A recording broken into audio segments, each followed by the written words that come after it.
allegiance to the flag of the United States of America and to the republic for which it stands, one nation, under God, indivisible, with liberty and justice for all.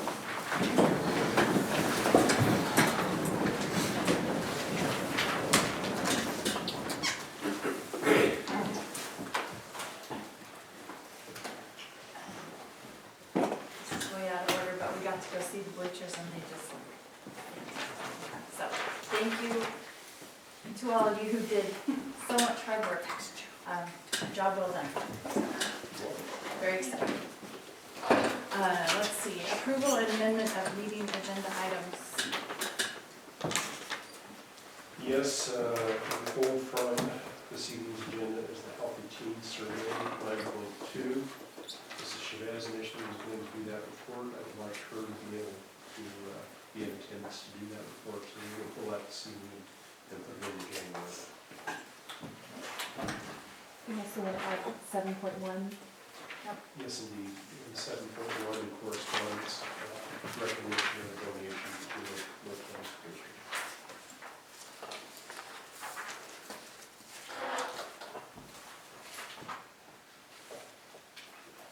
Anything else? That's what I'm wanting to do. Any motion to approve? I'll move that we approve the agenda with the removal of item 9.2 and the addition of 7.1 under correspondence. Second. It's been moved and seconded to approve the agenda with the addition of 7.1 and removal of 9.2. All those in favor? Right. Aye. Okay, approval of minutes.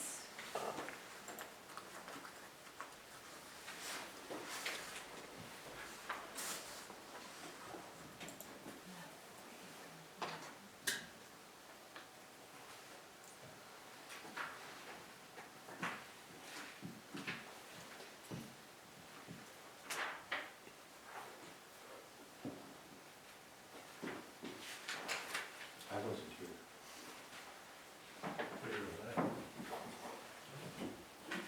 Well, Who but was here? I think you can still. Okay, I'll move to approve the minutes from the November 23rd meeting. I'll second. Neither of us were here. It says I was here. I think you were. Okay. You weren't at union on the night. Oh, okay. I don't know about. Oh, Dustin wasn't here. No. It's been moved and seconded to approve the minutes that Daryl did attend and Dustin did not. All those in favor? Aye. Aye. Okay. Correspondence, Mr. Case. And very pleased to acknowledge the donation from Clint Heidi Smith of Thunder Ranch in the amount of $750 to outfit all our classrooms with fire extinguishers and door socks, and helping us in our school safety thing as far as engaging the active shooter issue. So very appreciative of those two and their donations. So I hope it's going to enable us to put every fire extinguisher in every classroom and also a door sock on every door. So I want to acknowledge that donation from Clint Heidi Smith and Thunder Ranch and express my sincere appreciation for that wonderful gesture. Add our thanks to that and also for their participation.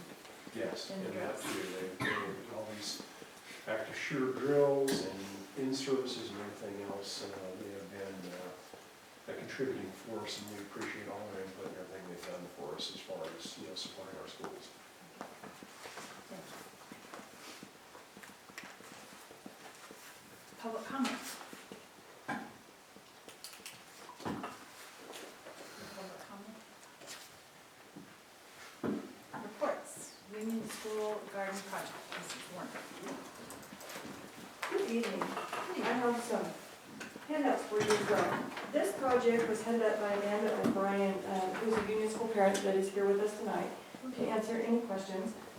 But she's applied for a series of grants to put in a community or a school garden at Union, hopefully next spring, depending on what the grants say.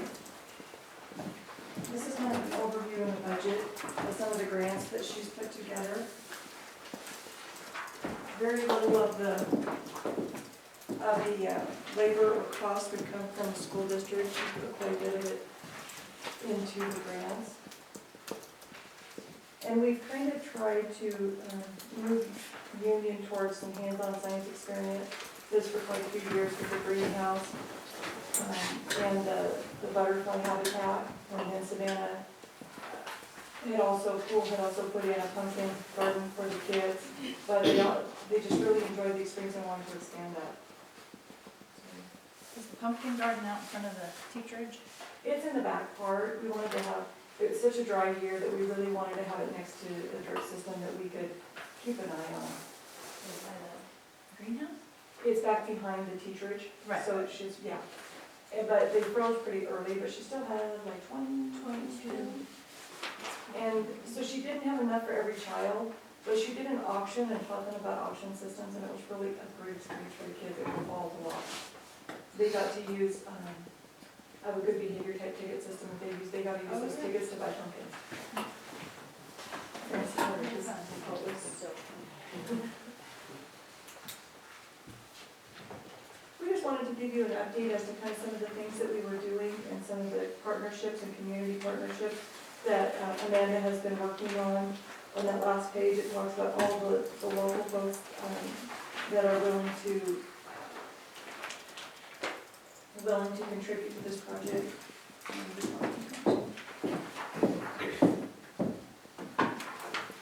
we aren't going to spend much of your money, but we'll give you Susan?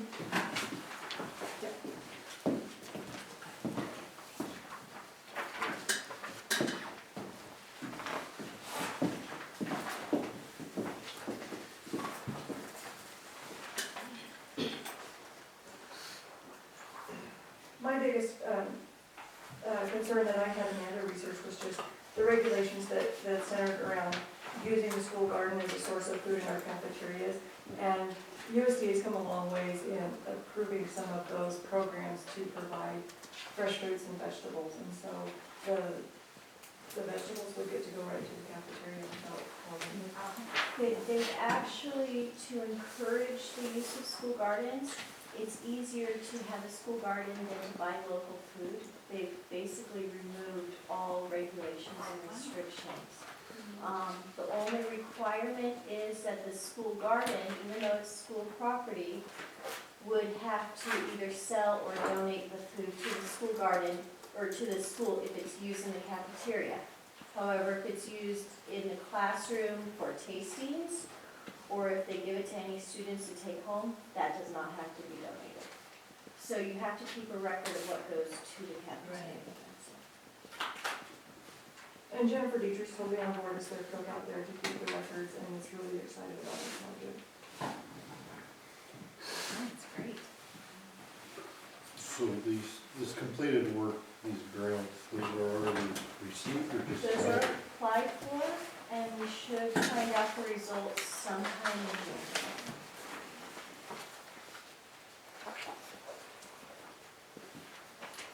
So who takes care of the garden in June through September? The teachers have volunteered.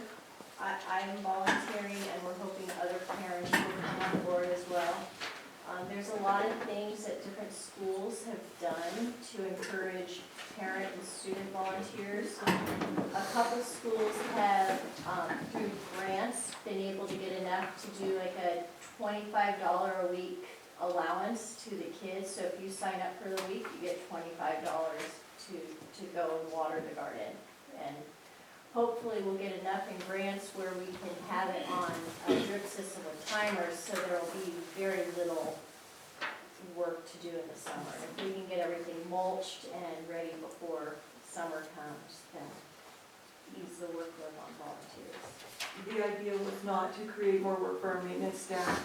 It was parent-driven, so that they would have the responsibility to find volunteers to take care of that, not to create more for our maintenance staff to do in the summer. how many chickens in the chicken coop? I just saw. Yeah. They were thinking probably 2 or 3, just enough so that they could, in the fall and spring, eat the bugs, and the kids could learn the responsibility of, taking food out, gathering eggs, that kind of stuff. So could you build a chicken coop for $300? You can actually buy mobile chicken coops for $300. You wouldn't know by the cost. Say yes. I'm right to remember. You're getting a look. I see, I'm getting a little. So I assume your house is a greenhouse? Hoop house or high tunnel would be like a, similar to a greenhouse. It would be, they tend to, they're rated for wind and snow, Okay. but they're not powered or anything. It's more of a season extender than anything else. It is something actually in the winter you probably pull the plastic off. A lot of the ones now, if you can get a good one, they're rated for wind and snow, and then that way the school can continue to produce greens through the winter months as well. Ready for Lake County wind? Yeah, well, and that's the one thing, Ms. Warner was talking about, the greenhouse there. Apparently, in that windstorm over the weekend, they lost the greenhouse. The greenhouse? Enough parts and pieces. So John would have to make a decision with the parent group out there, and Sam, as to whether it stayed up over the winter months or not. It would depend on the grant money and what they could afford to get as far as the quality, and then look at whether or not that was a seasonal thing that was put up, or it could be came through the winter. Right. Because the greenhouse that the BLM donated and put up, did not withstand Lake County wind over this last couple of weeks. It would really depend on how much we win in grants and are awarded. It's most likely we are not looking at a hoop house this year because this is our first year doing it, and it's whenever our budget can afford.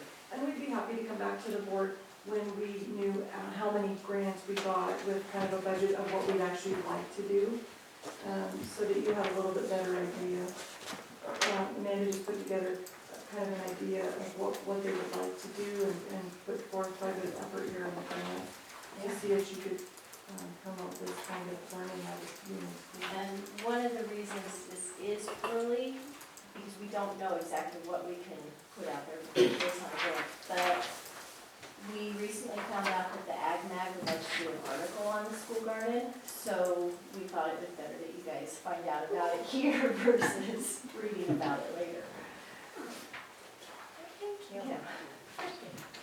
So the children's involvement would be during school mostly. With the exception of those kiddos that would sign up with their parents to work in the summer months, maybe for a stipend if there was enough grant money available for feeding and watering. But otherwise, it would be all during school. Do the older kids participate in the budgeting?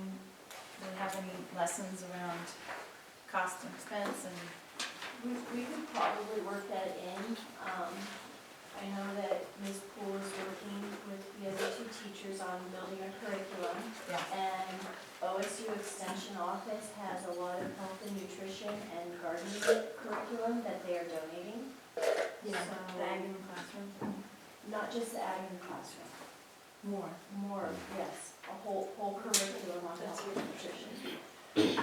So, I'm not exactly sure the whole extent of it, but I do know it's more than the ag in the classroom. I guess Lori would know all about that, wouldn't she?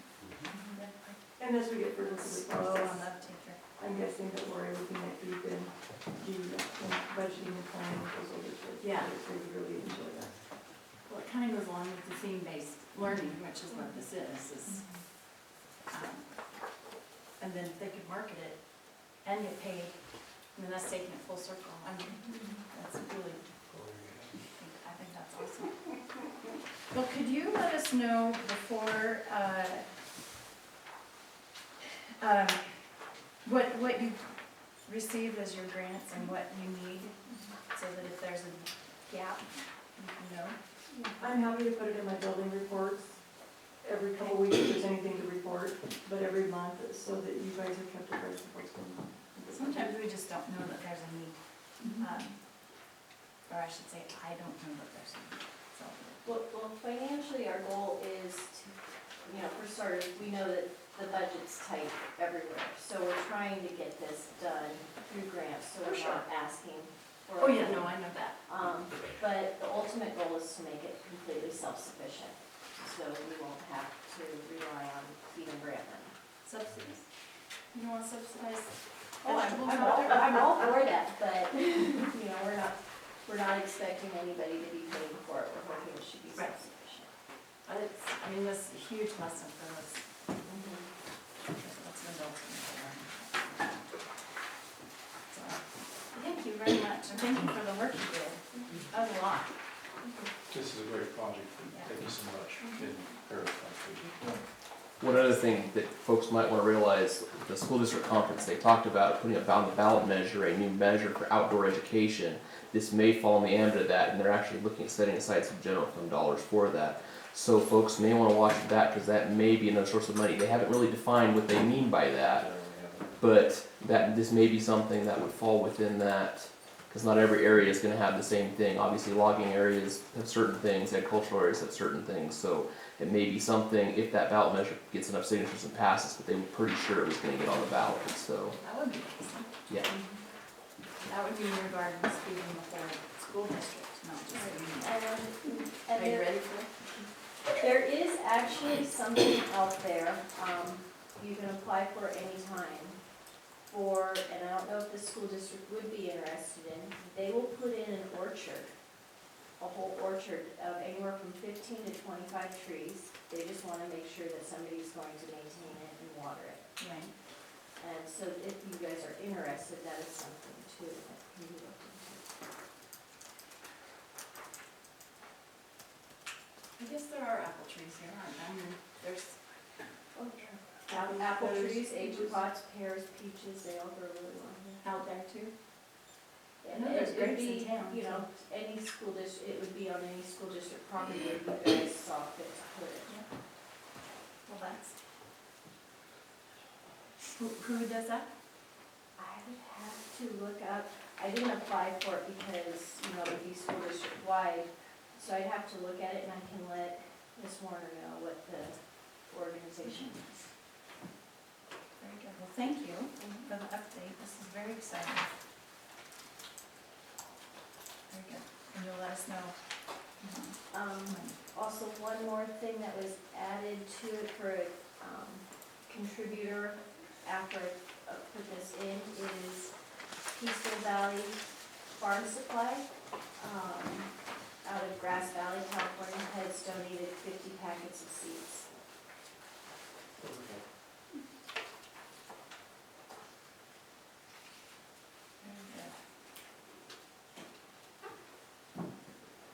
California.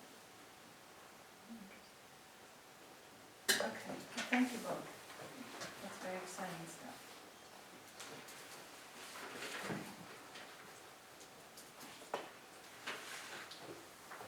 New ESSA.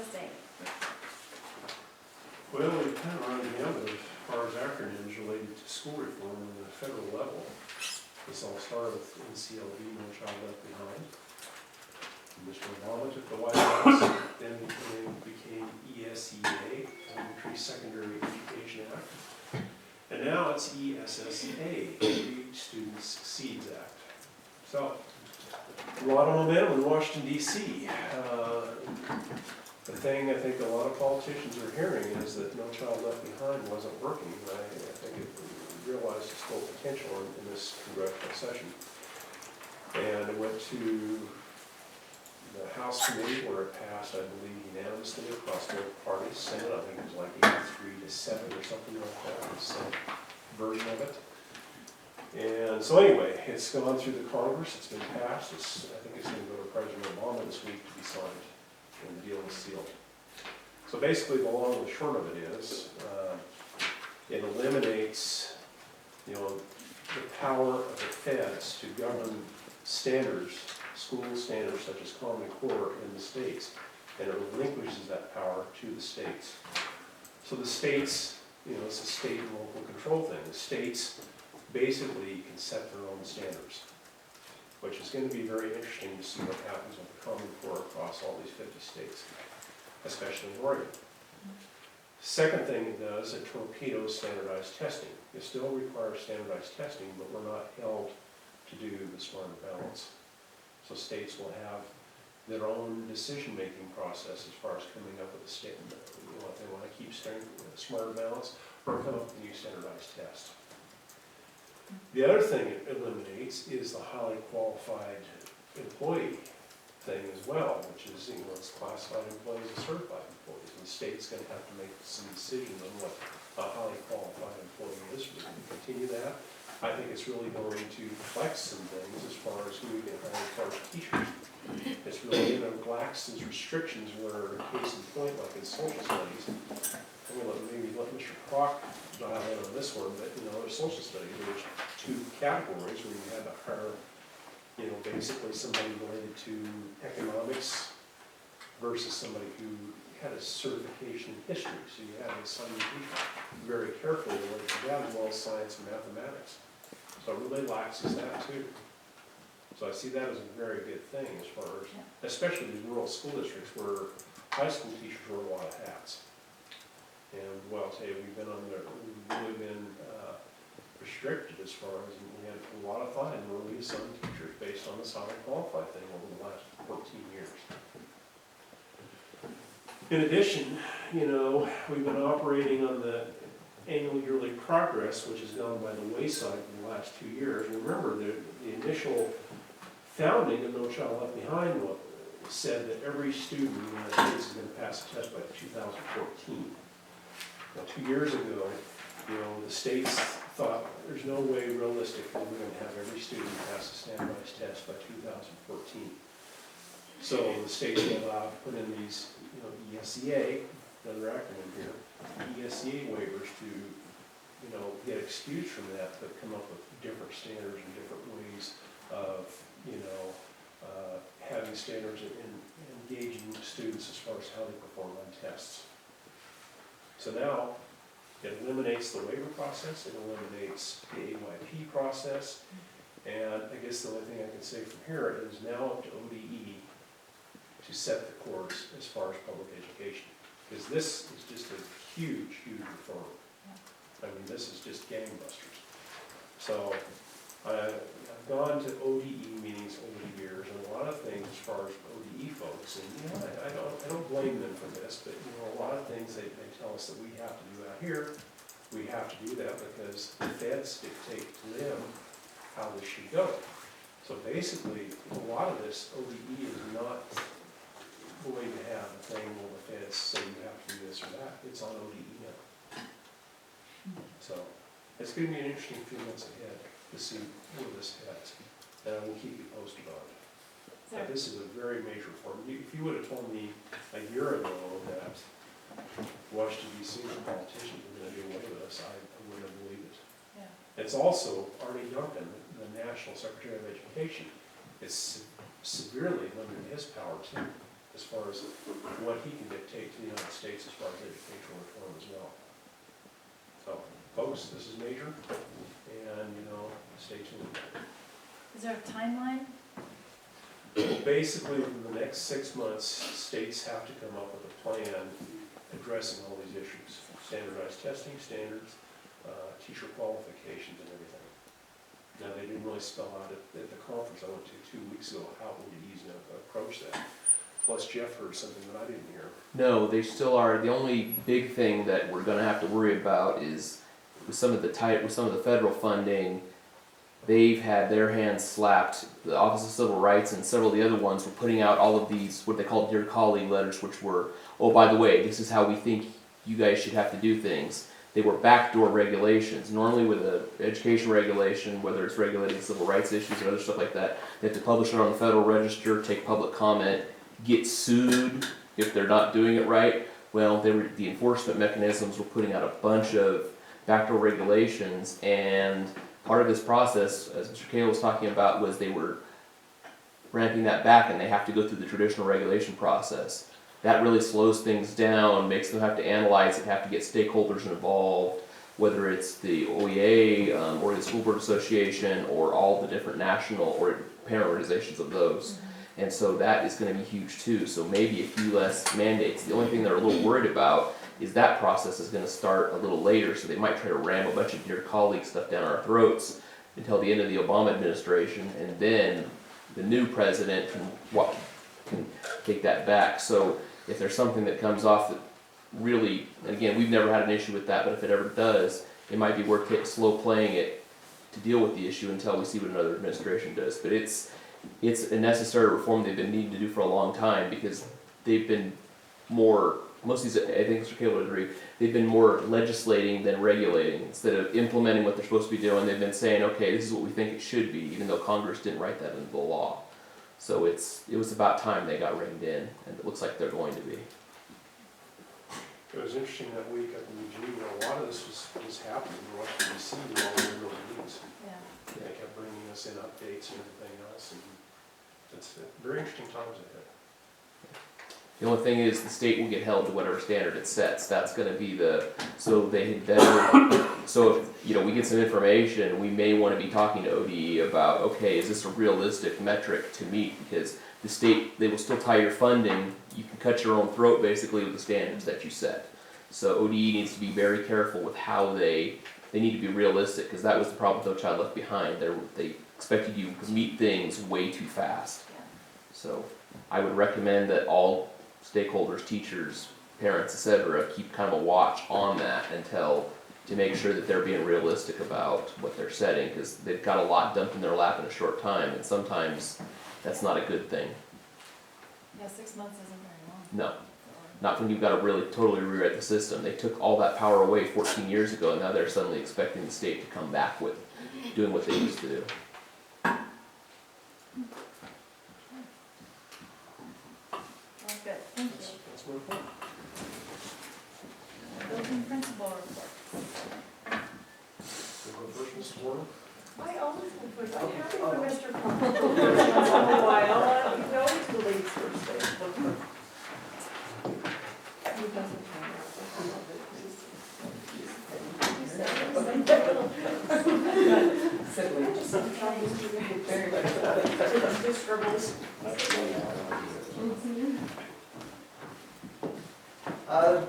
ADM remains pretty constant. We're down a total of 6 kids from last year. That's kind of been, we've been fluid. We lost a couple middle school kids, but we enrolled 2 or 3 just today. So we're gonna see that kind of fluctuate back and forth. I think we've really plateaued on any sharp drop or raise the last couple of years. Attendance at 93% in both buildings, and we'd like to see that higher. And we're doing some things attendance-wise currently with our new statute to try to take care of some chronic attendance students. We had our early release on the Friday where Tara trained the entire district on smarter balance testing. And then staff was allowed some afternoon time to read the manuals and test it. So we're ready to go. When that begins in February, March. I'd like to put a plug in for the FFA Fall Banquet. I know I had it on my, I don't know if I mentioned it at the last report, but that was held on November 10th. We just have a great group of students and staff and parents that put on a heck of an event on the 10th. It was very, very impressive. And that group continues to grow, and that program continues to grow, and it's really very exciting to watch. Winter concert, invite everyone out Wednesday, DMS Auditorium for the DMS LHS winter concert beginning at 7. Mr. Hamilton has some OSAA news. This is the second year of our current 4-year time block, so there's been a little bit of change in OSA in terms of some schools moving around that would affect us. Luckily, fortunately for us, our league's gonna stay the same. All of our schools still fit nicely in that 3A number. Burns moved from 2A up to 3A, so that Burns is back in 3A now. Aragon moved to 3A, so that makes a nice league to the east of us now, a full 16 league over there. So we're good to go, status quo for the next 2 years after this, but after that, I anticipate some changes. We're gonna see some, St. Mary's is right on the very top end of that enrollment, so we could see them disappear to 4A, and we could see some changes, but for now, we're good. We're staying where we're at, same league, so that was good news. How long did Burns stay at 2A, like 2 years? 2 years. They're up, I think he told me they're up 57 kids, or they're bigger than we are now, numbers wise. They're right around the same size. In that 2-year span, they've already won about 6 state titles. Yeah. Right away. Just a little detour for a few years, Yeah. restock the trophy case. Well, what about Cascade Christian, are they toward the top? No, they're right in the middle. I don't see them going anywhere. That's by design. Yeah. Okay. The Avid kids are going to go on a field trip Friday up to the ski hill. This is a fun activity designed for those kids that are enrolled in our Avid classes. Kids have been working hard, and we have a couple field trips scheduled for those guys. Fun only, and then fun and educational. They get out and go see some schools, colleges here in the spring. And it's a neat part of the program. Kids are excited, but we push those kids pretty hard, and so this is a nice reward for those teachers and kids. So how many kids go on that one? 30. 19 each.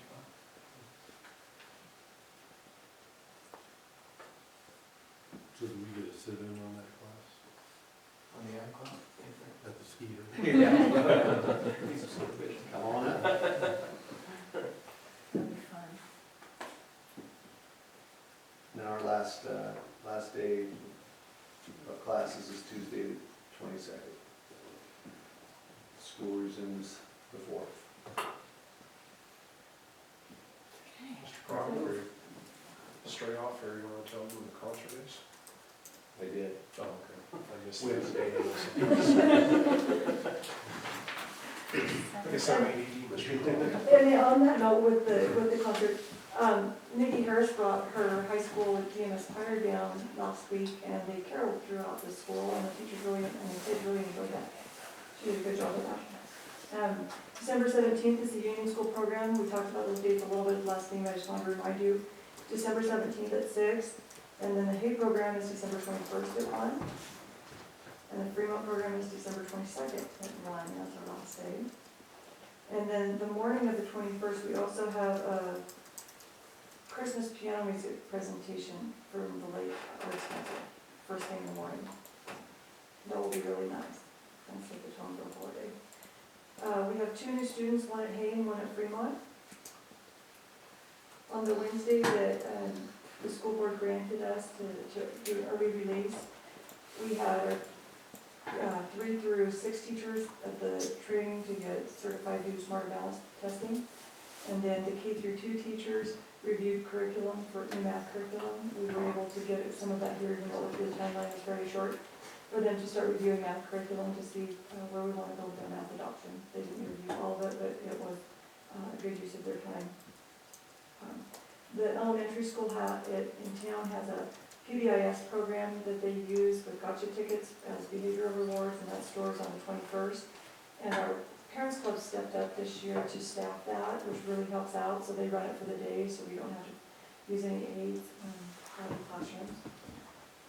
And then I'm really pleased to announce that Mr. Stapleton, the DA's office, sent a check over for $3,000 through the ADA playground project. as a donation. And then, last Friday, I picked up another one for $500 for union. And maybe able to use that towards a library project if they're working on it, and start thinking about some ideas, how they'd like to use that $500.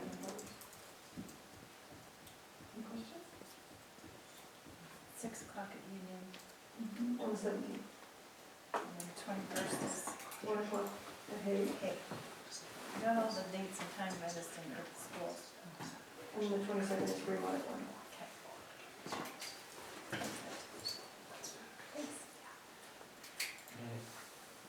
I have a question for Mr. Crop. On your graduation rates down here, the unadjusted to the adjusted, I added this to my building report, but I could go over that right now. He's a little later in the, I just, Oh, he is? I didn't talk about that purposely. all right. Okay. do you want to write down your question so you No. can remember? I'll remember. State report cards. Page 115 in your computer presentation there. This is the state report cards.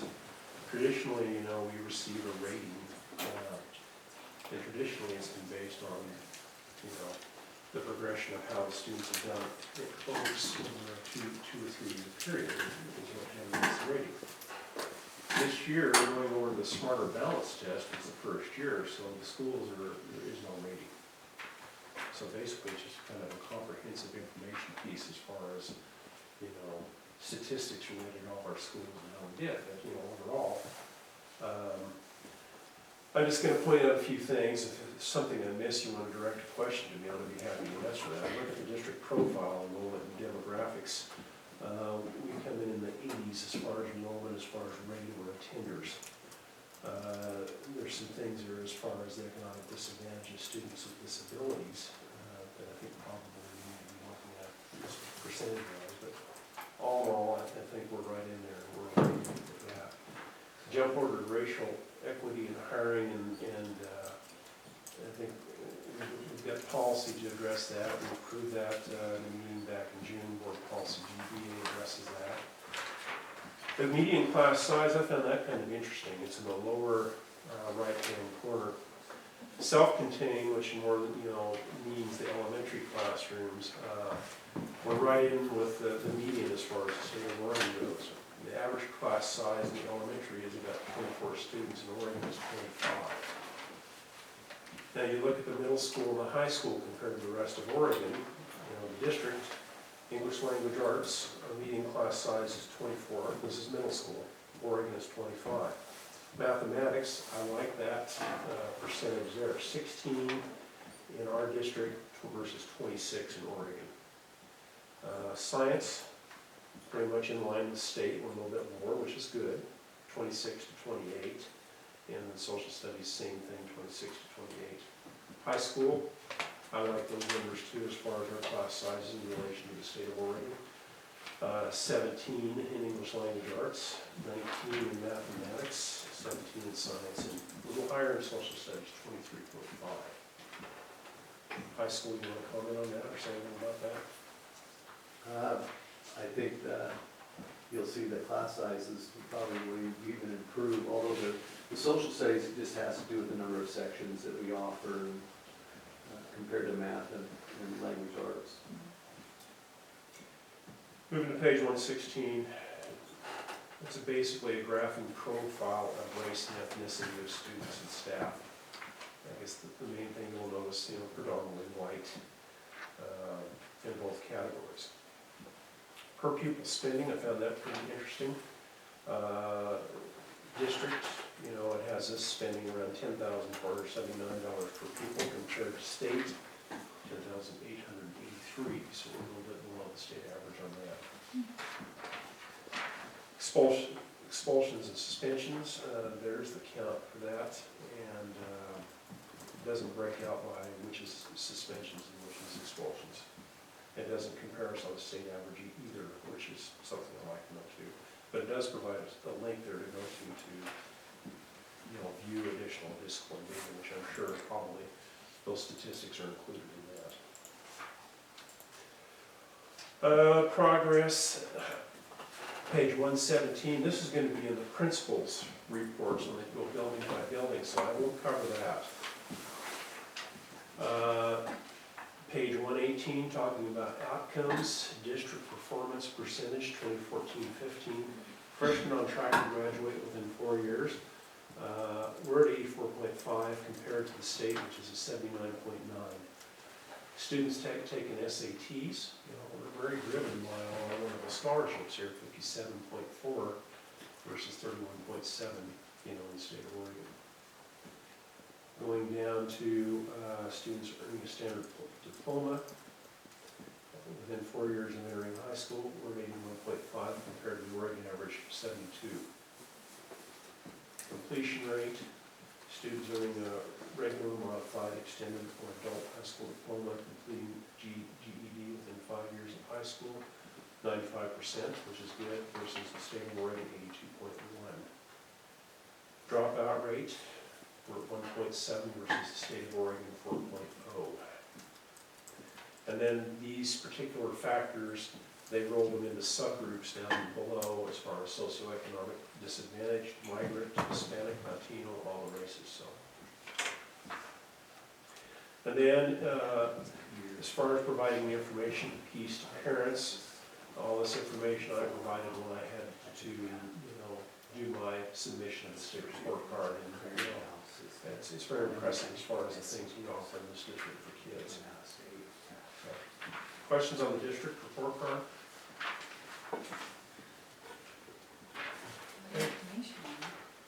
It is good information. So, Mr. Prock went first last time. Mrs. Warren, you want to go first?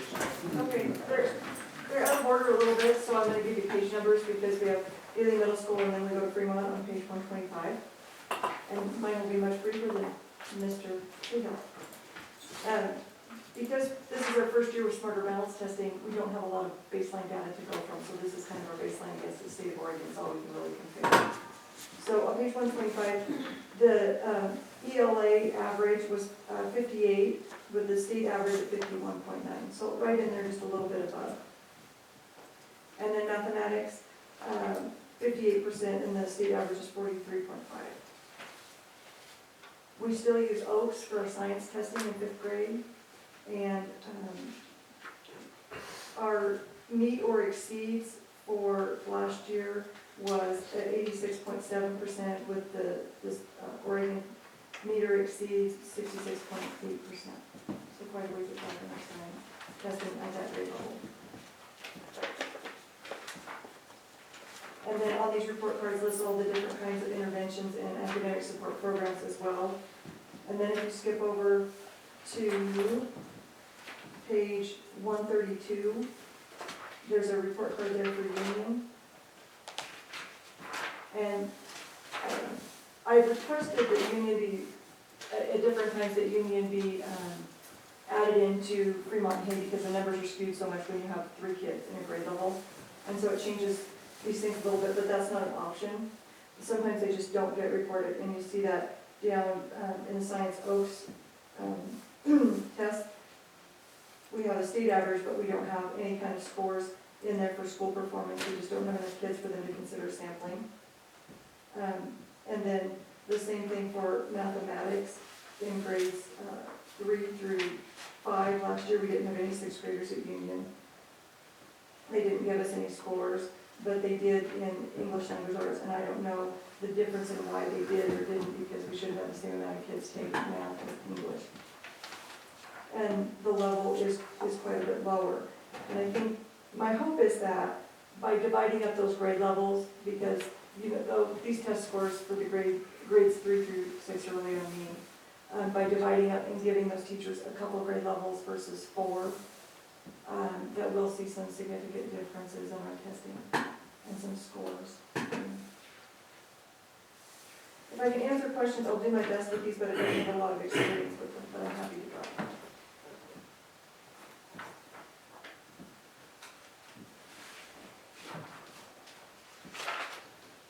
Mr. Clark, your show. The high school continues to exceed percentages when it comes to graduation rate and testing and dropout rate, both statewide averages and like school averages. We did not get rated this year, as Mr. Cahill said. If we would have been at a level 4, which is above average. And that would have been the 3rd consecutive year of us being a level 4, coming off of a level 5 4 years ago. So our high school is kicking butt.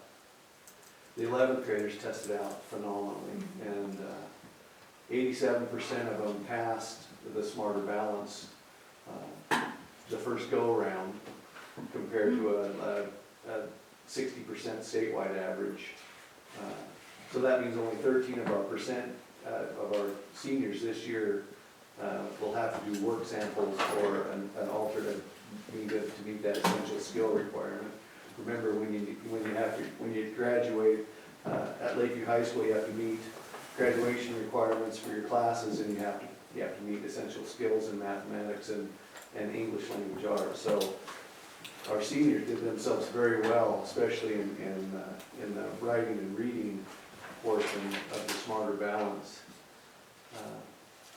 which will make it a nice spring for a lot of those folks that won't have to worry about work samples and other means. And they also passed state and like school averages in mathematics as well. I think we were in the 60-something compared to the 50s and 40s with the rest of the state. Middle school was below average. It would have been the 4th consecutive year we would have been rated as a level 3, which is average. But our scores, our 8th graders were slightly below the state average and the like school average, which is concerning. I think that's one of the main reasons that we wanted to bring in Avid with our middle school. So I hope the proof's in the pudding this year with our 8th grade test scores, and I believe it will be, with the support that those kids are getting and some of the interventions that we have done in the middle school with our math essentials classes and some of our remedial interventions for our kids that are struggling.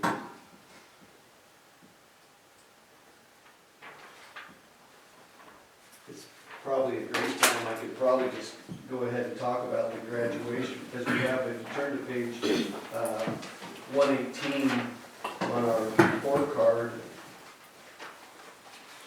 it gives us a nice 5-year trend on graduation rate.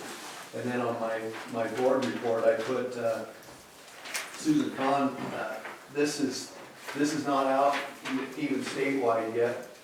Last year's the class of 2015, the statewide data will come out in February, but Susan had this for me to look at, and it's always kind of interesting to look at. But I can explain this at the bottom of my report. 4 years ago, there were 73 students in the cohort, or during that 4 years, there were 73 kids that were part of that cohort. 10 of them transferred out to other schools. So that gives our adjusted cohort at 63. 52 of them, of those 63, graduated last year with a regular diploma. 4 of them graduated with a modified diploma, for a total of them 56 students. Now, as you remember, a couple years ago, modified diplomas counted against your graduation rate. And also, advanced diploma kids counted against your graduation rate. Those are two changes that the state made a couple years ago, because some of these schools were showing like a 40% graduation rate. And it really hurt their rate, and it wasn't an accurate picture at all. Of those 52 that graduated with a regular diploma, 10 of those are in our advanced diploma. Oh, wow. So 42 regular diploma, 10 advanced diploma, which I just added those together for a total of 52.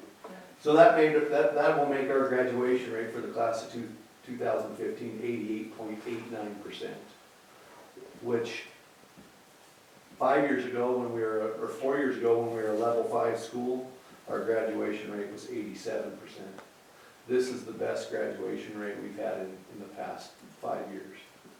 If you look at, go to page 118,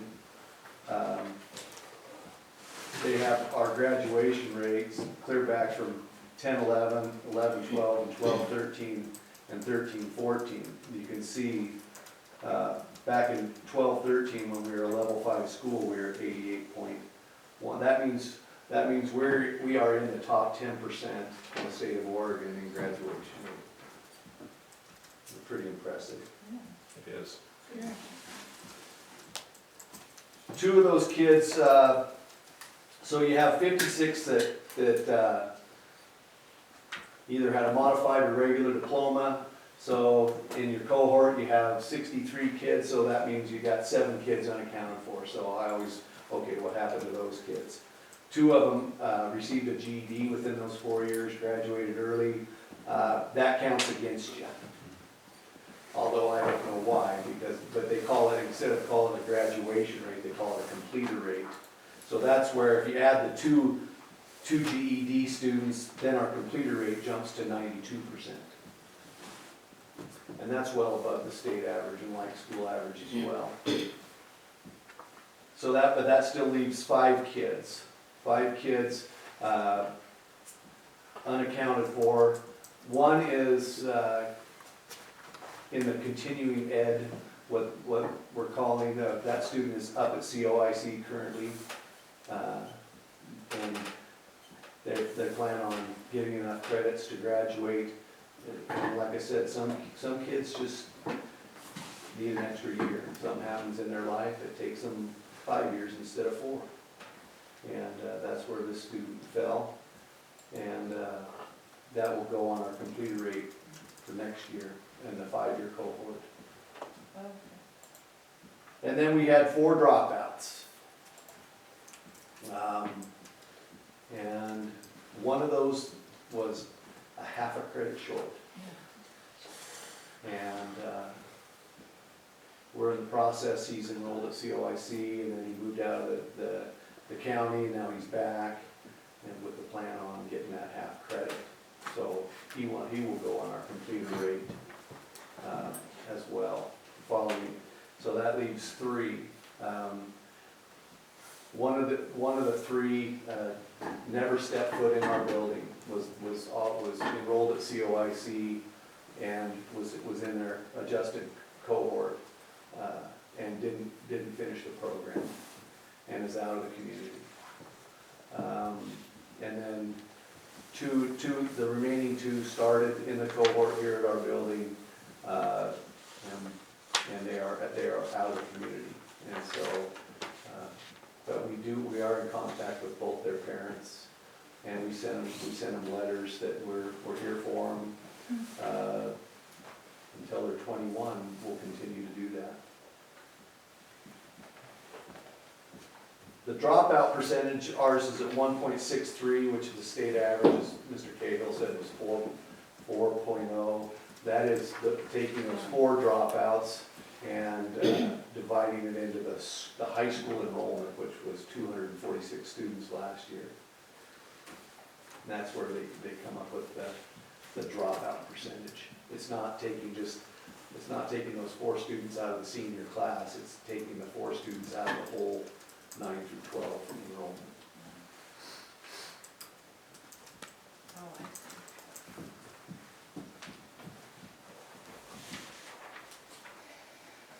numbers were, Mr. Fox. Yeah, They are, Well, thank you for being so diligent on our form.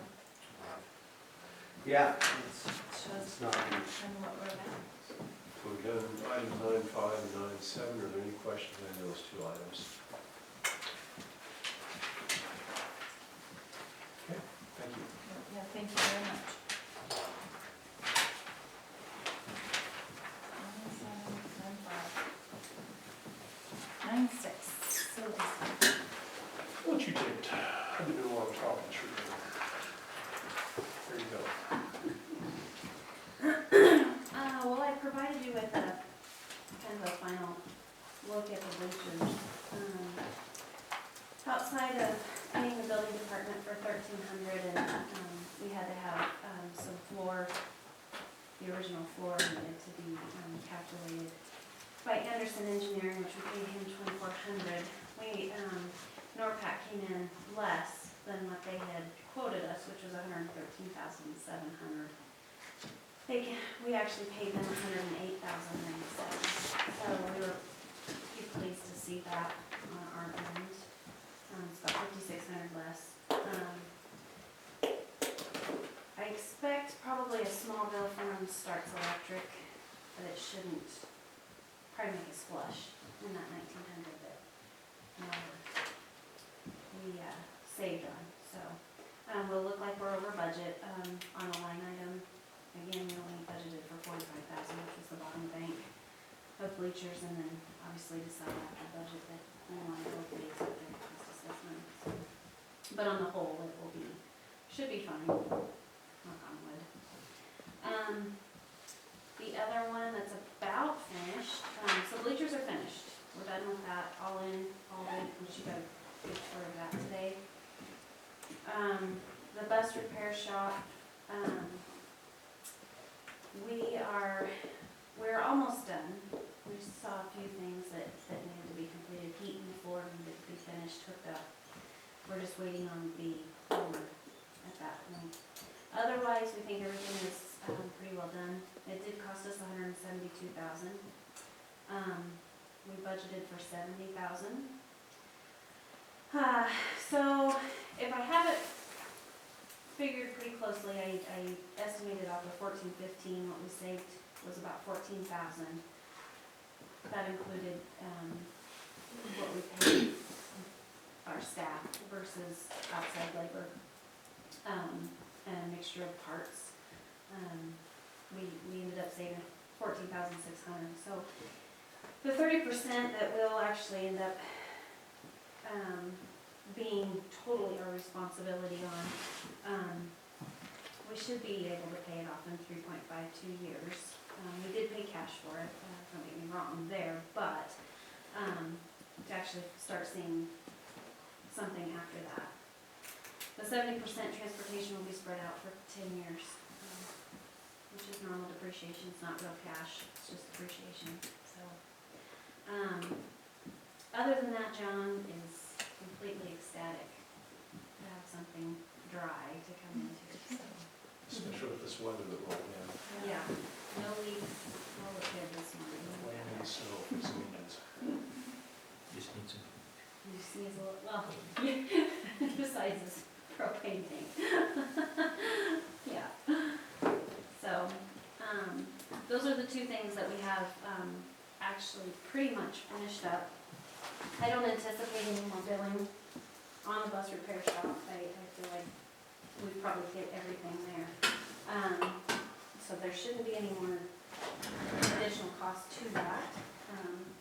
If there is, it's just something very minimal, I would think. The only other thing that we have going is the DMS, this end of the building. The RFP went out. Tomorrow we have mandatory meeting with anybody that's interested in submitting on the RFP.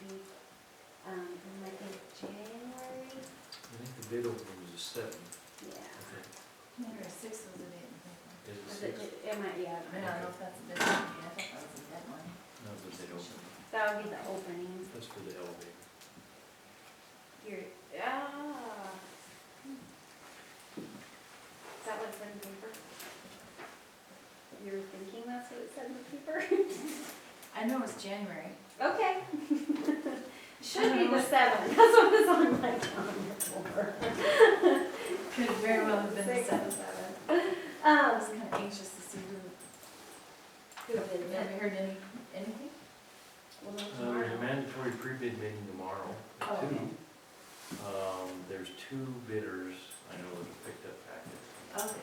Well, that's good.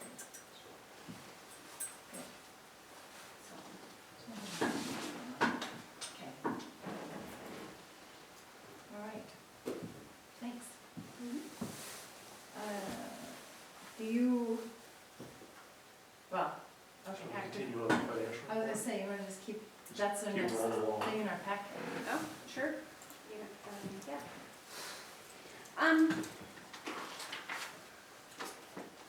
Okay, so long and the short of it, revenue stayed pretty consistent with the prior month, which was in September. We're looking at strictly October.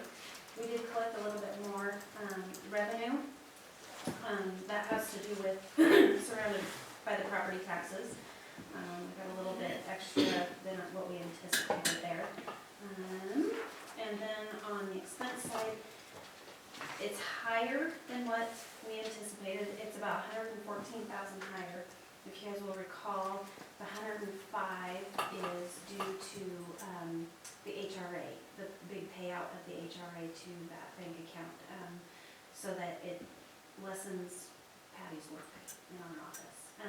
So that check went out in October, along with the regular monthly HRA, which we'll see an increase every month from here on out, about 8,900 roughly, will be in addition to payroll costs because of the fact that we are paying them out every month accordingly instead of holding them in pay as needed. So we will see that increase every month it's roughly about 8,900 a month in the payroll costs.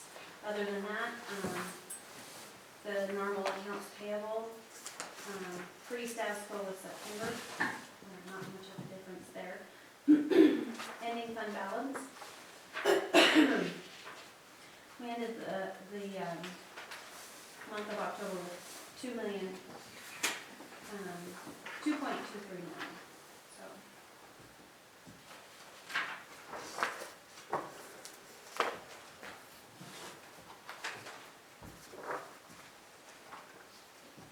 We ended up, okay, so you're on ending fund balance page, October. If you look at October all the way to the right, Yeah. 2023. Oh, is it, okay.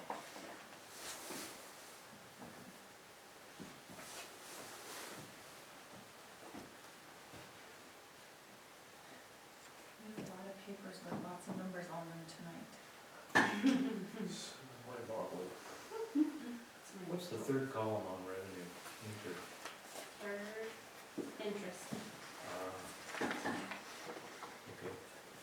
That's just our regular interest out of our base account. On the LGLP account, we get interest up there. Now the column to the left of that, where it says interest/fees, that is strictly the interest off of the property taxes.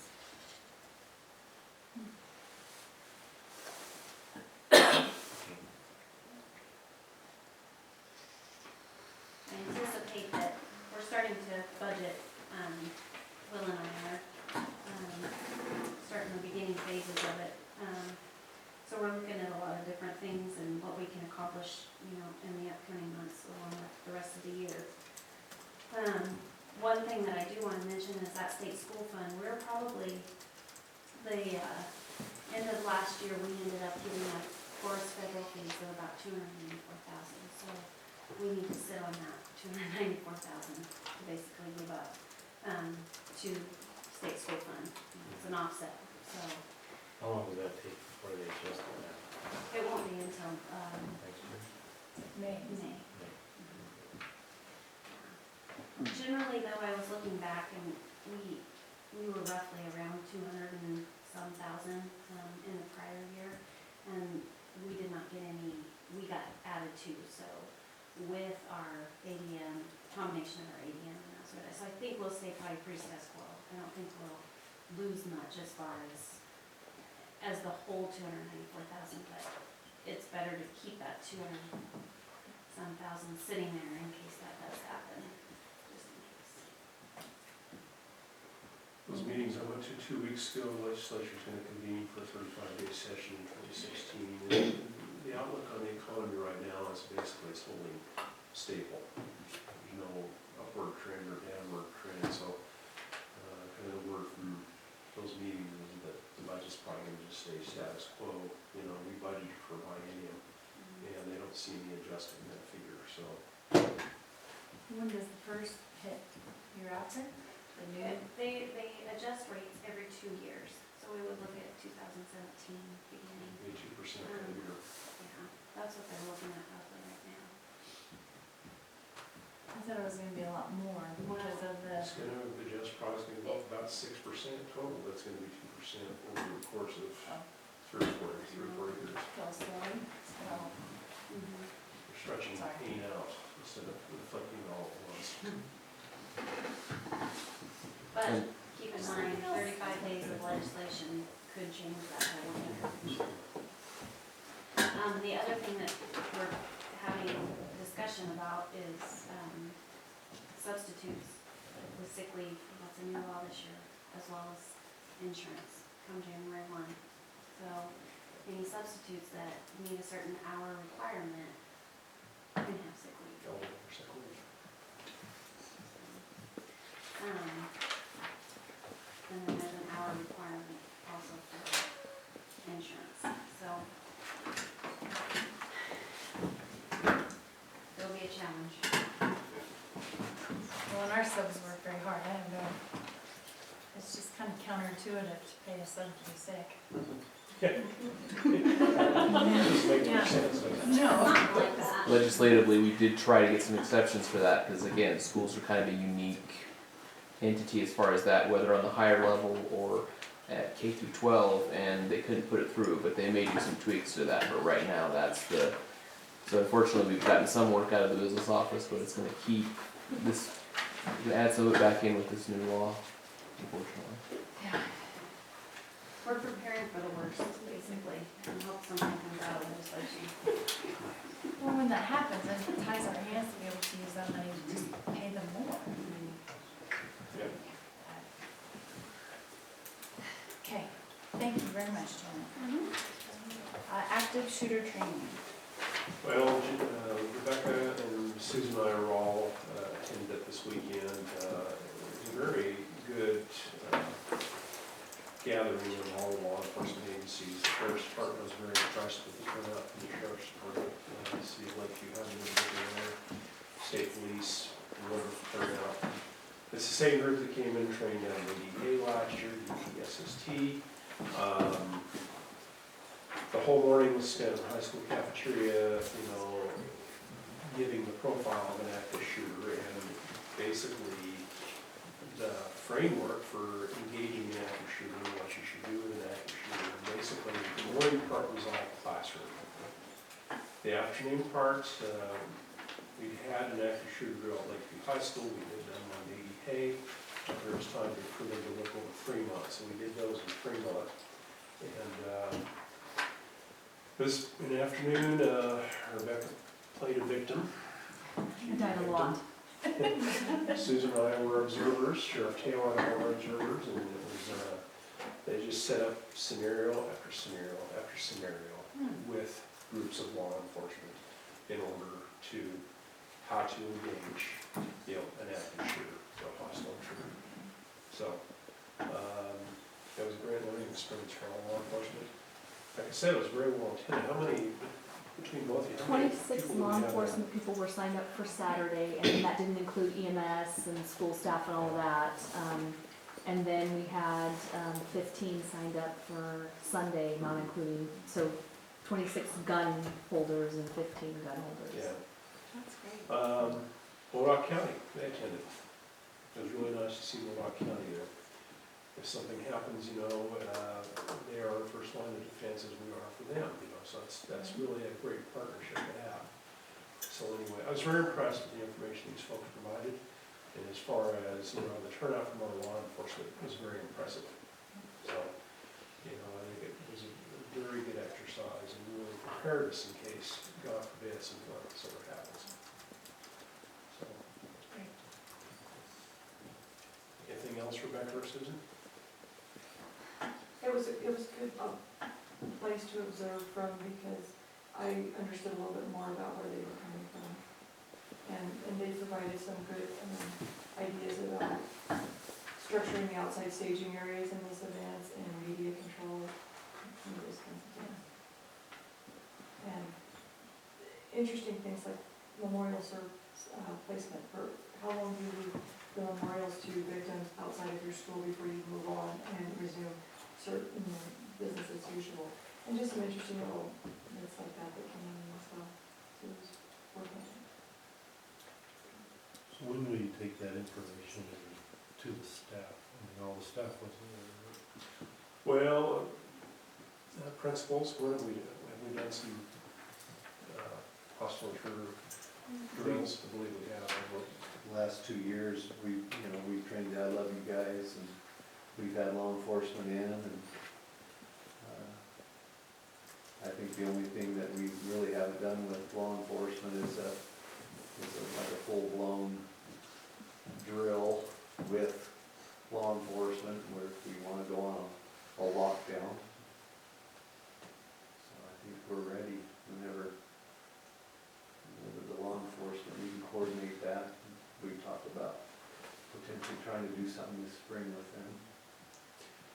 Grade Day too, that was the morning of Grade Day on October 30th, and entire morning was staff training. And we had law enforcement present that day, and then we did, a lockdown drill with staff that day. And law enforcement, myself, administrators, we went room to room to room, and they provided, advice to every staff member as far as what could you do different, what can you do to protect yourself. And so, the morning of October 30th, that was a very, valuable session for the staff that morning too, as far as all this goes. I made mention of Clint and Heidi Smith from Thunder Ranch a while ago. They were a very integral part of that morning of October 30th too. They offered some very helpful suggestions for our staff members as far as, addressing that issue. So the next question we have is, maybe not so much if there is something that's active, but at some point, the board has a role in that. Yeah, that was the policy we presented at the last meeting as far as intruders and drills and things like that. If you have a drill framework or a hostile intruder plan in place, it's probably something you don't really want to broadcast to the public. And a new rule, you remember the policy, Rebecca? That was in the last meeting as far as adopted policies. That changes executive session and gives us a chance to review those with you in executive session, so those drills are kind of kept, very confidential, so they're not broadcast to the public. You're not tipping off the shooters as far as what the drills are, or what the protocols are in the event that this happens. And you're allowed to adopt them in open session without referring generally to what it is. So just you guys can pick one if necessary or delegate it appropriately, and the only decision you have to make is whether you're going to do it or not what exactly it is, because again, for those exact reasons. And that is comporting with state law as well, because they realized that some of these schools were broadcasting this, and some of the real creeps were planning on, okay, this is what the response is going to be. I'm going to stick bombs at this particular, because one of the big things they like to do, unfortunately what happened in San Bernardino, was having delayed explosives and stuff to get first responders. So Is that what you were talking about, thinking of? Part of that, there's, depending on the magnitude of the event, there's some pretty major decisions to be made. From the moment, from the time it happens on through probably the next week. We would definitely have an emergency board meeting and have to make some decisions on how to proceed, if schools are going to be closed. All those details would have to be decided. That's the perfect example of an emergency situation for a board meeting would be. You would be brought into all that. And that training provided some framework for that, and that was something Rebecca and I talked about. It provided some frameworks for how long you should close school, when you should get back to business as usual, memorials, all those kinds of after-dark type situations. Can I suggest maybe a presentation to the board as part of when you start talking about that plan gets made in an executive session so that they can get the same, and maybe the I love you stuff might be a good session for them as well. Just so that some of those, so there's a variety of groups out there that do frameworks. I don't know if you know who that I love you group is, but they're one that go around nationwide trying to get centralized procedures and simplified procedures to get this done, because the gentleman that founded it lost children in that, one of those mass shooting incidents, so it would be, I think, a good, well worth your while once to have one of those executive sessions to do that. I guess that's what I'm asking for. God help us if we ever have to make those decisions based upon that kind of event. But it's an event with that's very highly emotional. That it's time, I mean, it's gonna be just focus, get the decisions made. Jesse, I think you've already presented to the board in the past the I love you guys standard response protocol and having you. So maybe that was prior to you coming on the board. We could certainly do a refresher, but. It's probably a good conversation for a future work session. Well, maybe probably hasn't had it ready. Probably. Work session. It was a great training, and, Well, you know, thanks, I Daly. really, appreciate the partnership with law enforcement team. Okay, old business, board policy, EFA and EFA. Yes, that's the wellness policy. We were asked to pull it out of the last session and look at the wording on page 140, which states there's some concern about the word, maybe it's for the staff. District encourages. I met with Ms. Harris and Ms. Robinson, as far as, what really flashes that out as far as, bringing the staff in, making them feel empowered by that. They offered the word supports. So, I recommend removal of the word encourages, insertion of the word supports. I believe Mrs. Hargis is giving me a sample amendment to adopt that policy with that language change, and that is my recommendation.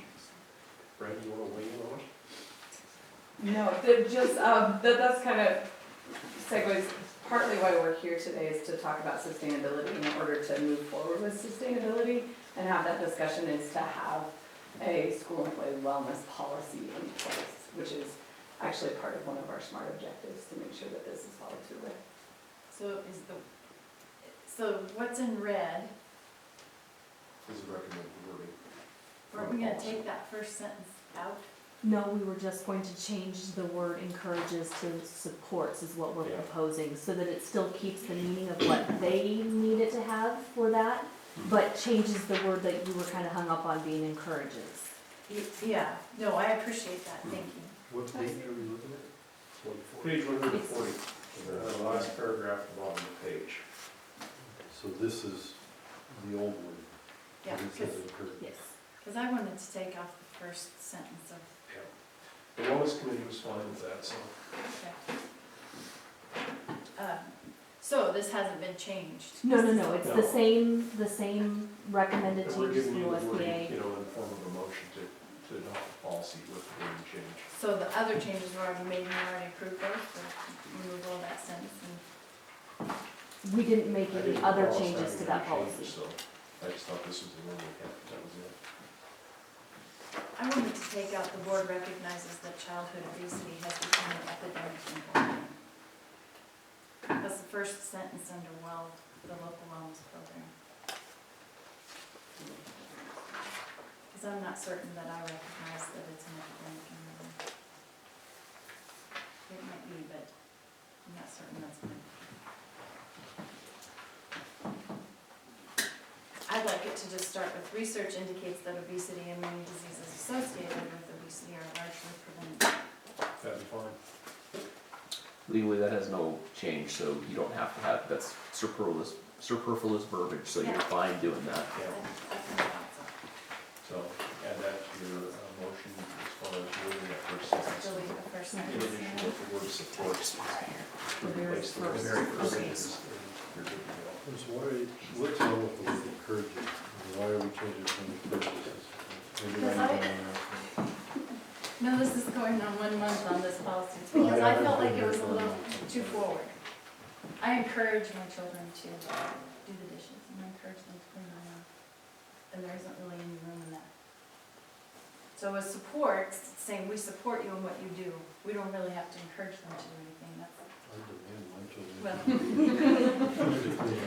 And that's where I felt encourages was going, and I didn't want, I feel like that's onerous, I don't think that's our job. But it needs to be in place so that the wellness grant, we're doing what we need to do to support that, which I do.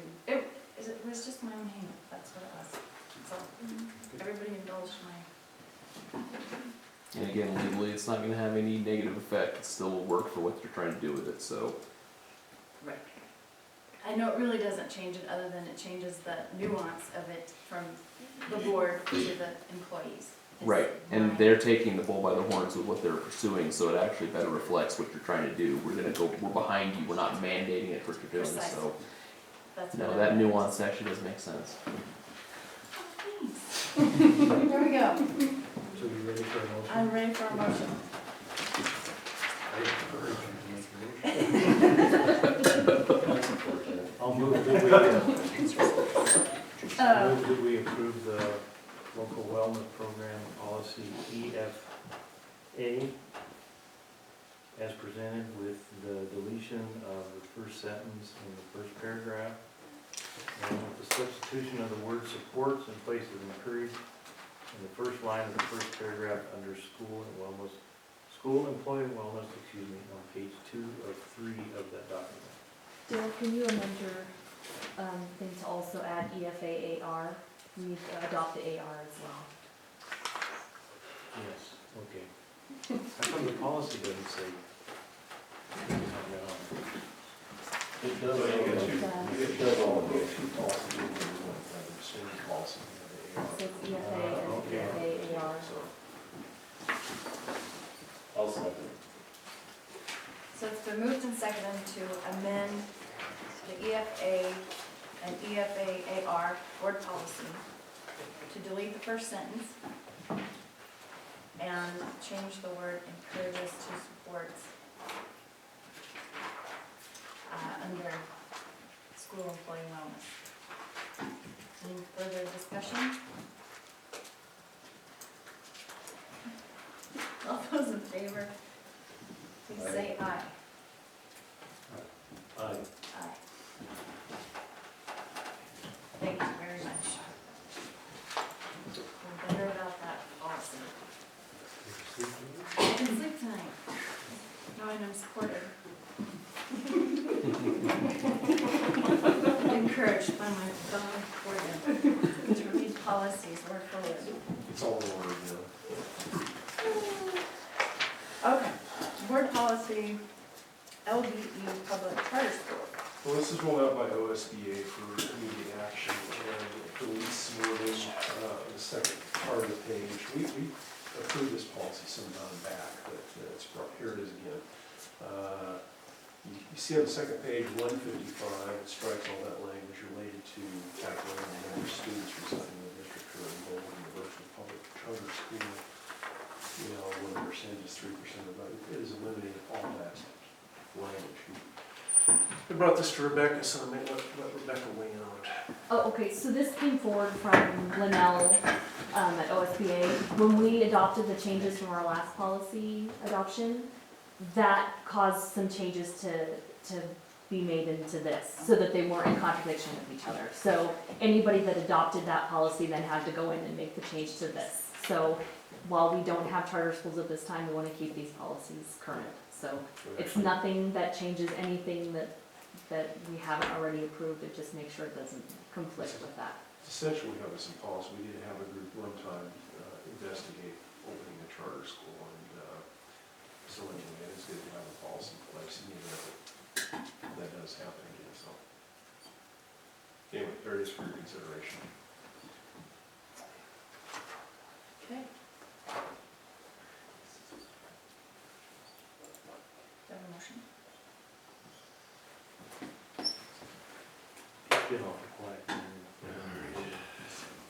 I move that we approve the recommended changes for OSBA board policy LBE, public charter schools, as presented to align with the charter or changes that the board approved to policy LBEA, resident student denial of virtual public charter school attendance on 6/8/15. Now I want you to repeat that. We put a lot of thought into that. Have a second? So it's been moved and seconded to,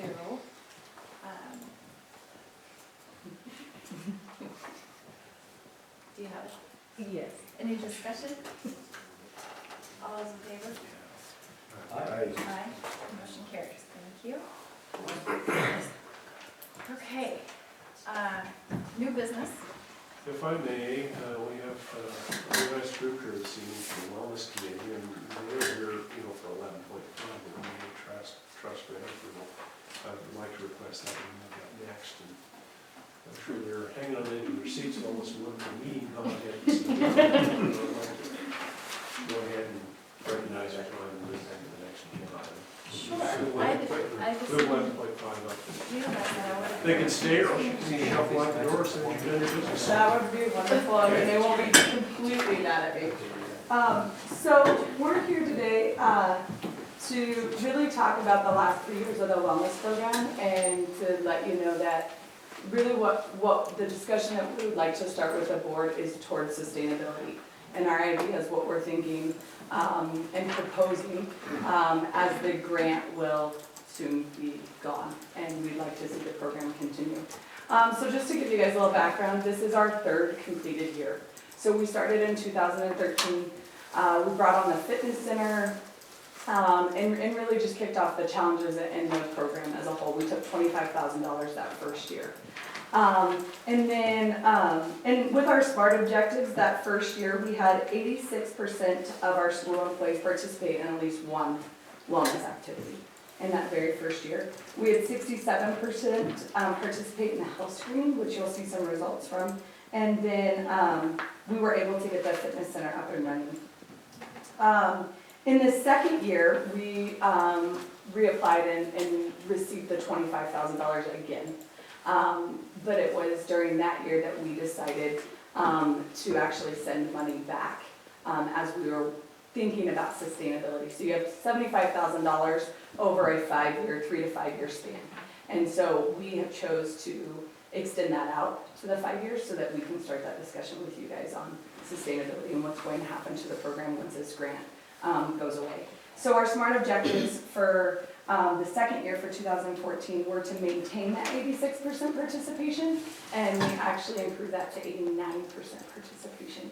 And then we also wanted to increase our fitness center use by 10%, and we're able to increase it by 13% in 2014. And then we had 60% participation in our Wellness Wednesdays. So coming into 2015, which is our 3rd year, we have to report in November, and we hadn't quite met that 89%, but have had a great participation in our December activities, our team fitness challenge. So we predict that we will be able to meet both of those SMART objectives, the maintaining of the 89% participation, plus increasing our fitness center use to 50% participation. And then our last SMART objective is to have this discussion with you, and what our plans are and what we would like to propose to you for sustainability. So with that, in that PowerPoint that you guys have, it shows our body age. So each year we have participated, OEA Choice Trust. Brent, it's minimized on your screen, so if you pull it up from the bottom, sorry, they're not following along. You're good, you're good. So you'll want to get to the slide that says body age data for 2013 versus 2015.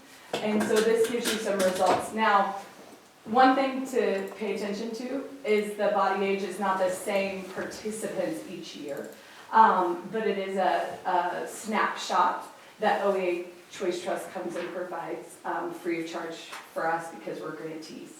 So in 2013, you can see that we had 59 participants, and you can look at the BMI and the differences is the first one.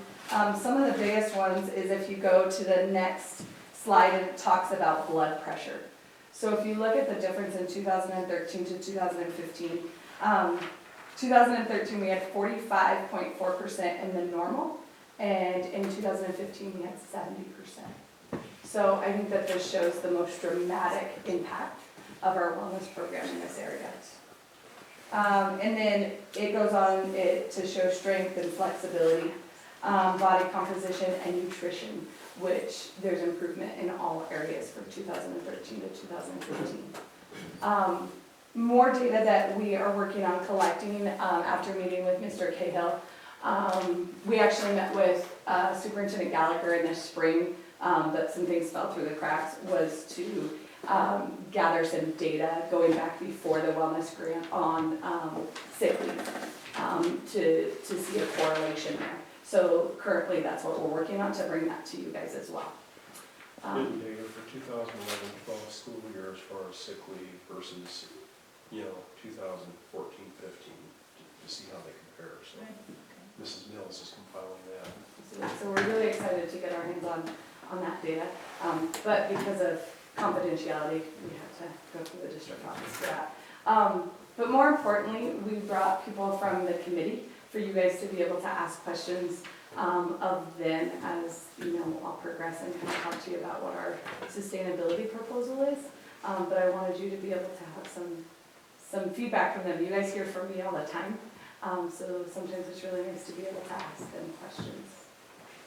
So I guess my question to you is, would you like to hear a sustainability proposal, or would you like to first talk with them?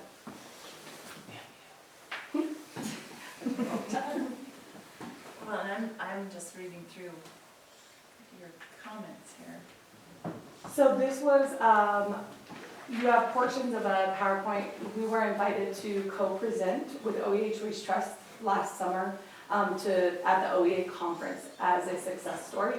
And so this is the data and the PowerPoint that we presented at that time. Oh, okay. So that's where that material came from. I may have missed it, but what percentage of the employees that partook in the wellness program for 1 year maintain their participation? So, it's all self-reporting. So that's all I'm based, especially when you have turnover and you have new staff.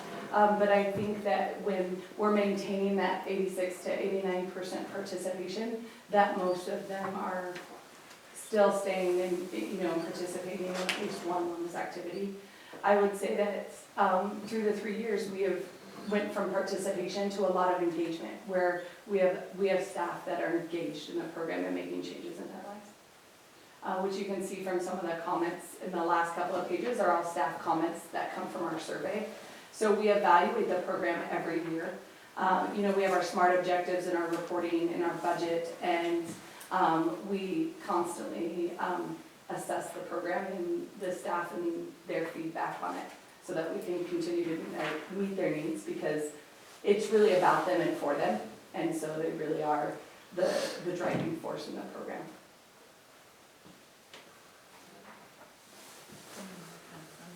Yeah. So really the discussion we'd like to have with you guys is, we changed our budget to ask for $15,500, and this is our second year, so 2016, that's what we've asked for. And we're seeing that that is a budget that we can maintain our program on. And that's why we wanted to make that adjustment. We wanted to see how could we sustain this program, what was the lowest cost that we could sustain our program with.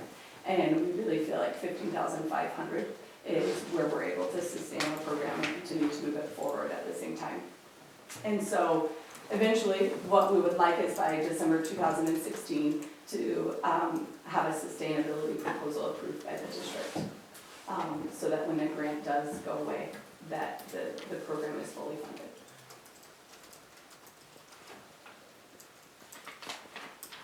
And what is that money? So that money goes towards, currently there's a co-coordinator stipend. So Jackie Robinson and myself coordinate it and are the wellness coordinators throughout the year. And we do stuff over the summer as well, coordinate things, so it's really a year-long process. And so I right now am doing most of the paperwork, And Jackie is maintaining, Jackie is maintaining the challenges and those day-to-day activities, the incentives. That's the other piece. As incentives are a large portion of that as well. You know, gift cards and activities and giveaways, those kind of things, food. It's also technology. There's also $4,000 of that goes to the water. So the wellness grant supplies the water within the buildings. And that is one of our most participated in challenges and appreciated wellness contributions to our staff is to pay for the mountains on the waters from water in the buildings. Big jugs of water.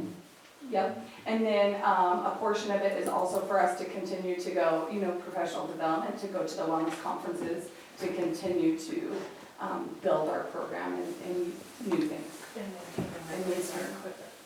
Absolutely. For what? And to maintain our equipment, so our fitness center, so there's a budget there to make sure that we maintain that fitness center.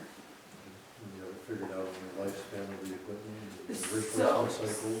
So far, we're on 3 years and everything is going strong at this point. We just don't see the use in the a regular gym would. You know, we have a lot of participation in there, but it's not an all day long, every single day use of that equipment, so it is gonna tend to last longer than it normally would. And so, as part of our sustainability, we would like to be able to set funds aside to replace equipment and repair equipment as needed. We don't buy equipment every single year. We bought equipment the first year and then added some the second year. But really, our 3 treadmills that probably see the most use, we have not had an issue with any of that. And so we have 2 elliptical machines and about 6 bikes in there. And so they hold up really well.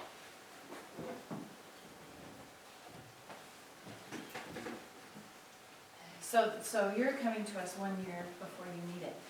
Actually, more than that, so we would not need it, so we have this year 15,500, and so that goes calendar year. So that goes January 2016 to December 2016. And then we'd still have $6,000 left over, so we would apply for that, and that would get us through that 2017, January to June. Right. And then we would want that to be fully funded in that next August. So is there any participation fee that's 100% paid by the grant? Currently, yes.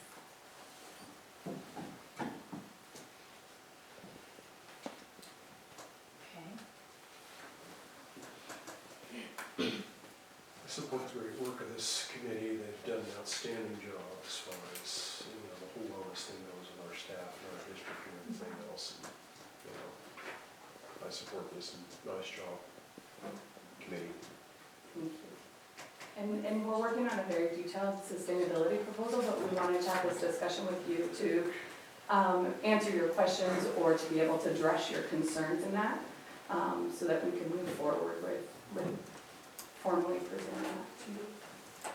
But we wanted to have the discussion early, so you knew where we are going with that.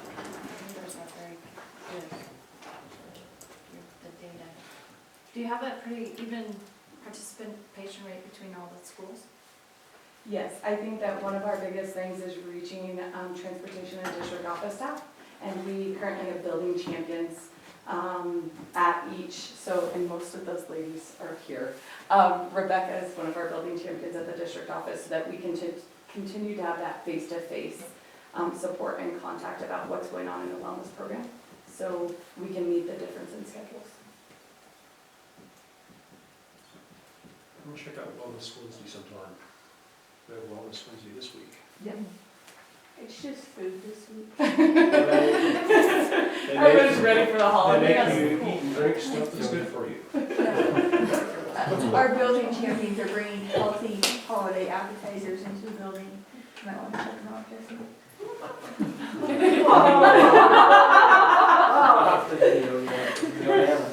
She's encouraging you.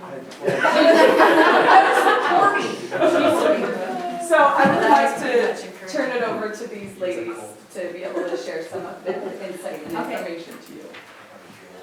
I don't know what else I have to add. I know that I've heard that Mr. Prock, when he has people that he is interviewing, he takes them to our fitness center to say, look at this nice thing we have for our State of staff, the so art. that's a huge, Recruiting tool? yes, yes. Because we don't really have, well, I guess we do have a gym here, that they have to pay for to attend, but, so it's just nice for, you know, to bring new possible employees through. Morale, I mean, yeah. You see everybody wearing their shirts, the water challenge the first water challenge we had was so fun.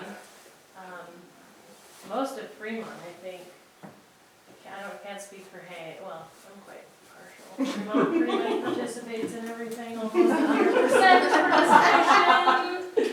But, yeah, the challenges are great. The monthly challenges, right now we have a team challenge going on, and I don't know, when does that end? January 4th? So what does that mean? What are you doing, what is a team challenge? This current team challenge is a use of the fitness center. We're So- trying to build participation of the fitness center, so we said you could have 3 to a team, and it was.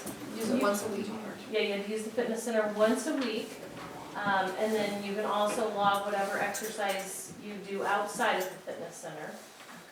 And the winning team is the one who has the most minutes. And Stephen, Jesse, and Susan, did you guys put your team together? We were just discussing that. Oh! I'm on the shelf.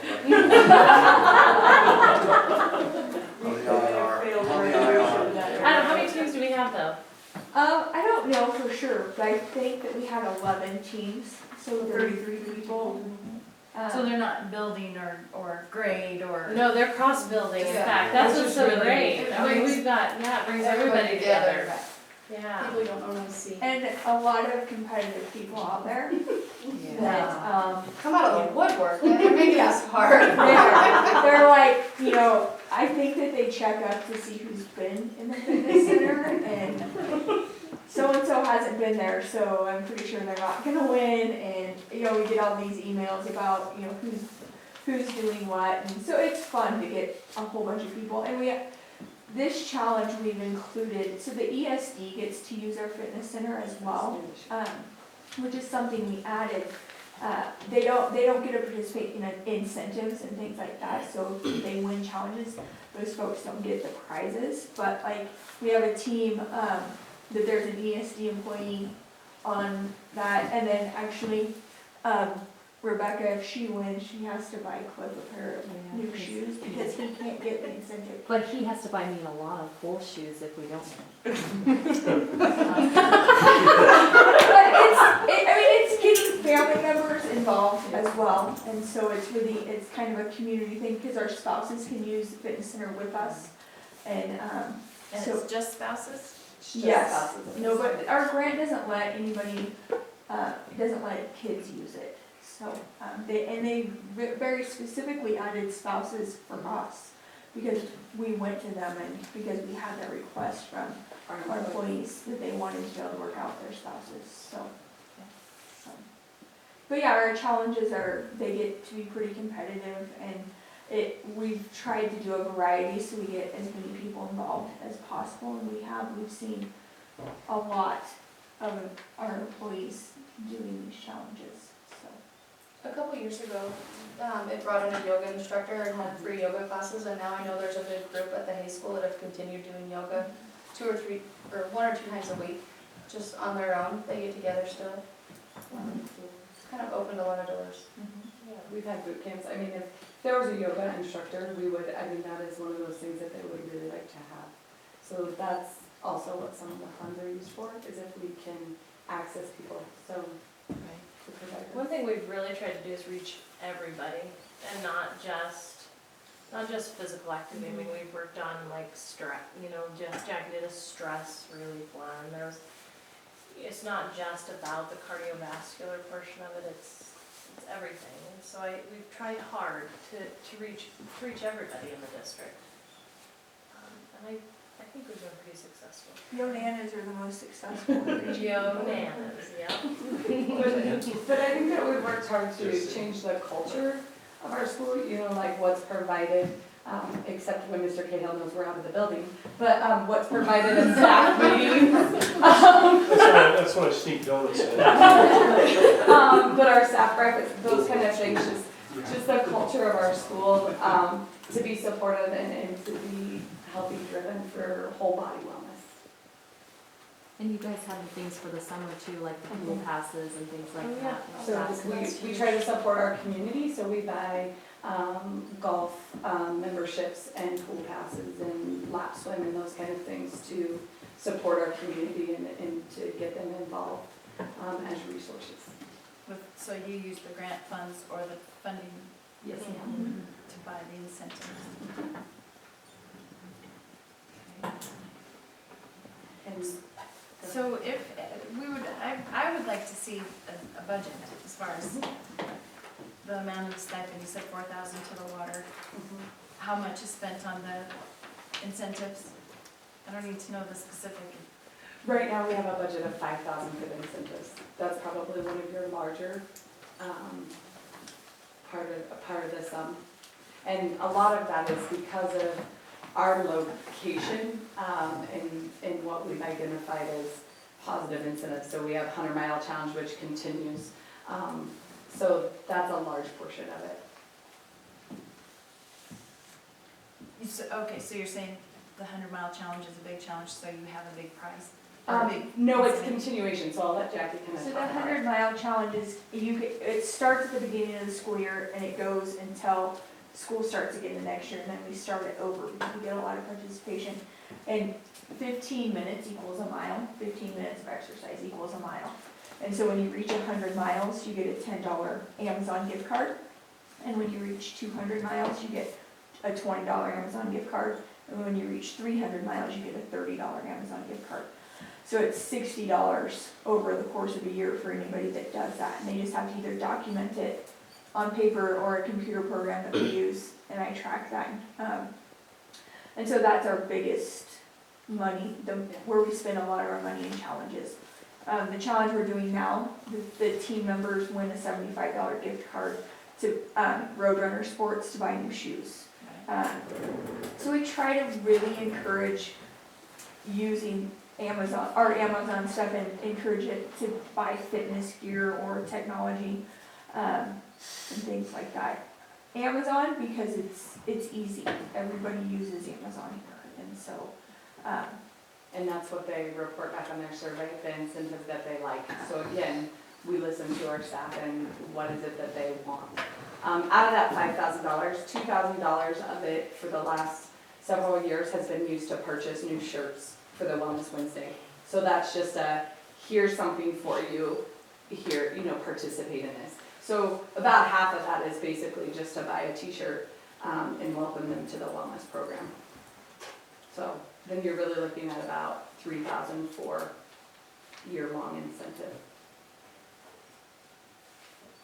I mean, but that's, it's, that you're spending that much on incentives earned means there's lots of success. So I mean, that's a very positive number. Because it doesn't sound like you budget for it and then don't spend it.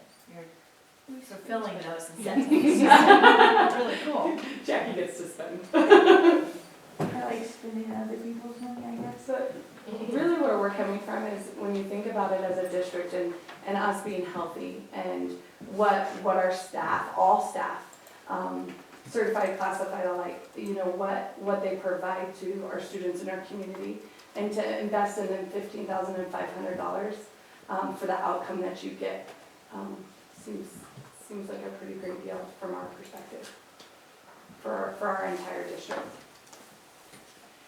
Well, certainly promoting the, setting a good example for our students. I mean, that's Absolutely. huge. Well, that was another thing, is we've started jamming minutes in our class, and then we've also started junior joggers down at the elementary school.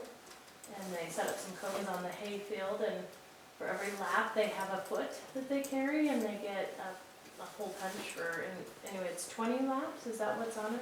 So it ends up being 5 miles. They turn in their foot, and they get this little toe token for 5 miles. that they wear on their shoes very proudly, and they think it's fabulous. It's a great thing. So, and they do, why are you guys always wearing matching shirts and So we would start those Yeah, discussions. And then we did a challenge called the Whole 30, and the high school kids that really touched and, that they got involved in, that was pretty cool. I know for sure we had 2 high school boys last year do the Whole 30 challenge when Jim, well, right after, one of them did it with Jim and I, and then another one did it afterwards with his whole family. And so it kind of just encourages that, discussion about health and overall wellness. And so it does, they ask you what you're doing, and they may not be that interested, but they want to know why we're doing things that we're doing, and, so just being role models. Encourage or support? Both. I like both words. I'm not backing off either, I'm gonna change. So, give me a timeline, or give us the timeline, sorry, about when you would like an answer, or an idea, or, So our SMART objective for this last 2016 grant application was to have an approved sustainability plan by December of 2016. Is what we'd like. So I guess from us is, what is our next step, and would you like that proposal, and how do we go about having that discussion? because the budget meetings start in April, so I mean, that's when we would be putting it in to the overall budget. So we've, a breakdown maybe on an official request by our next work session, which might be in February. Or, We're scheduled. I think we're the We second have one in meeting in January, January. do we? I think the second meeting in January is our next work session. we have another one, I don't know that we meet that soon. When, We have 3. It really is ready to go, so it's. oh, okay. It'd be fresh in our minds, we could. You guys have any other questions, please? I don't have a question, but I have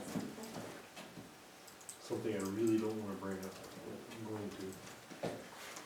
Is it may be worth Will and Jeff to look into the use of school funds to pay for incentives.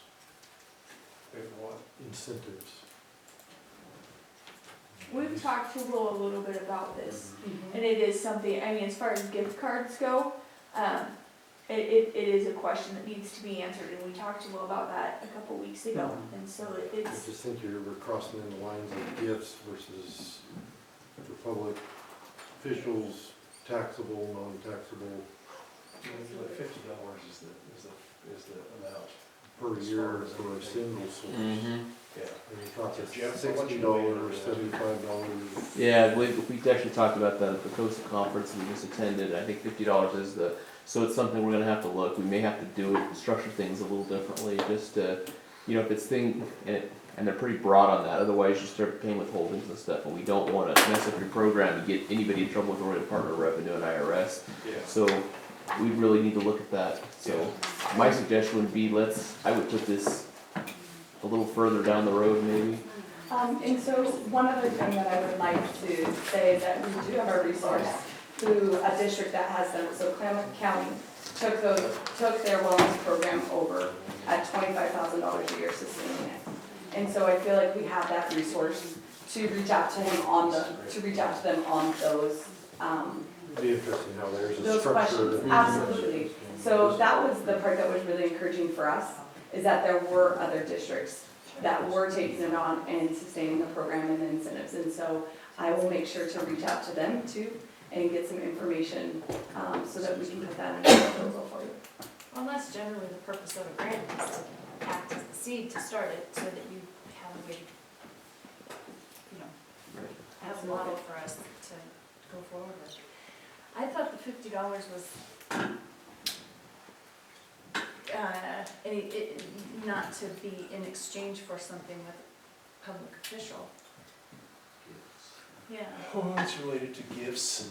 It's related to gifts and fringe benefits, Yeah. and you gotta remember the taxing authorities wanna get their hands on anything they can, so it's kind of we just have to be careful how we structure it. And my guess is Klamath has probably already structured it in such a way that we can adopt what they've done. I would just wanna see it, but it's something that with a little tweak I think we can probably do, because otherwise they wouldn't be having the grant out there in the first place if they didn't think this could be sustained.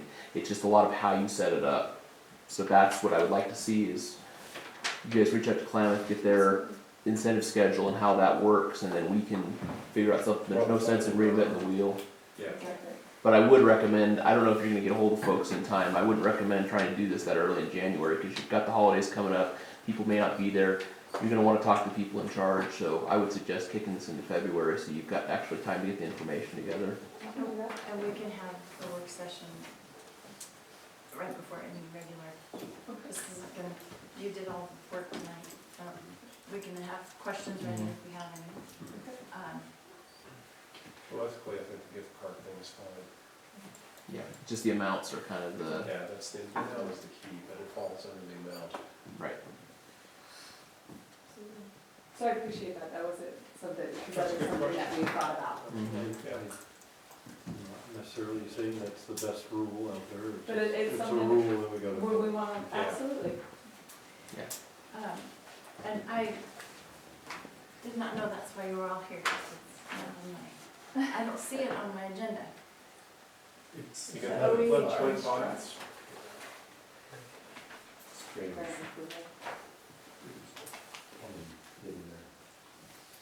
Oh, but are you asking us to approve a grant? No, tonight. I didn't realize that we were Okay. approving it tonight, so that's So how it I. would have been a heard it. report. Okay, so usually when you're here, I try to move you up because you're all It's fine. teachers They'll and have give- work to do. They'll give so me a hard time about it I'm later. sorry. It's all right, they'll collect on it. Ah, yeah. Team, maybe their team gets an extra visit or something. We support you, get it home at a reasonable And so the time. committee does exist for about 8 employees, 8 to 10 employees that participate on it. Oh, committee. They're the ones in charge of moving things forward. So they do a great job, and we appreciate them. And they're, again, kind of representative of the whole, you got a little bit of Absolutely. all, We have people from every building, okay. And classified and certified both. in the bus barn, we have a building now in the bus barn. We have to. It's a great program. I'm pretty sure they get lots of exercise. Okay, well, thank you very much. Well, we'll see you in It's very February. exciting, yes. Grab a bunch of chocolate.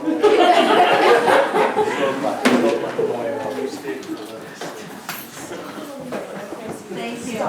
Thank you. All right. No cold. I got that.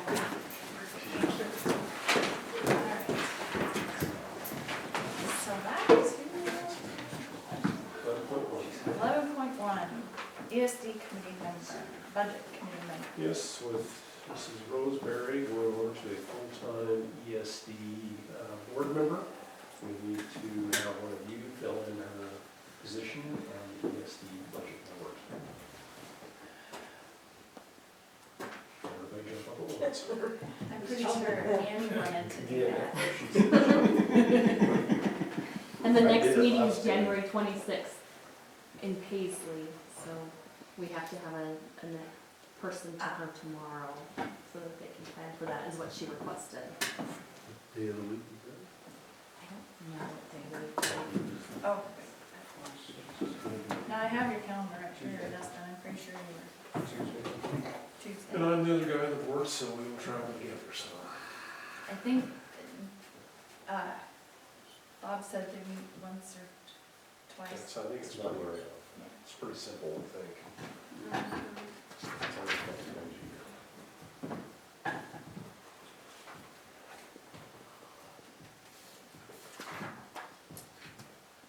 It's pretty simple, just insert name here.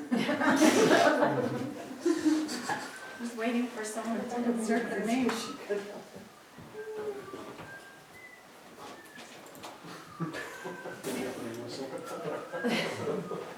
My battery is running low, so at some point someone needs to say something. I mean, I guess we could check with Annie if nobody else wants to do it.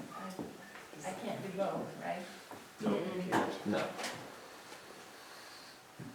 Why did you do that, Stephanie? You deserved it. I'm excited to start They on that. need- we He's need got to a member select of somebody each and other vote on school it. board. Yeah, it'll be too late for the We next have- board meeting. for them to And he come. said their meetings are gonna last an hour, so. Any last hour? How many times is a budget meeting? I hate budget meetings. How many times a year do they meet? Twice, that's Yeah, it. I think we usually adopt it within 2 meetings, like Debbie said. I'll do it. Okay. Can you make it on the Temporarily. 26th? I don't know. Okay. Somebody really quickly make a I motion. move that we approve Daryl Henderson's third president for the I'll second. McKinney School District, so the board of directors on the ESD budget committee. Second.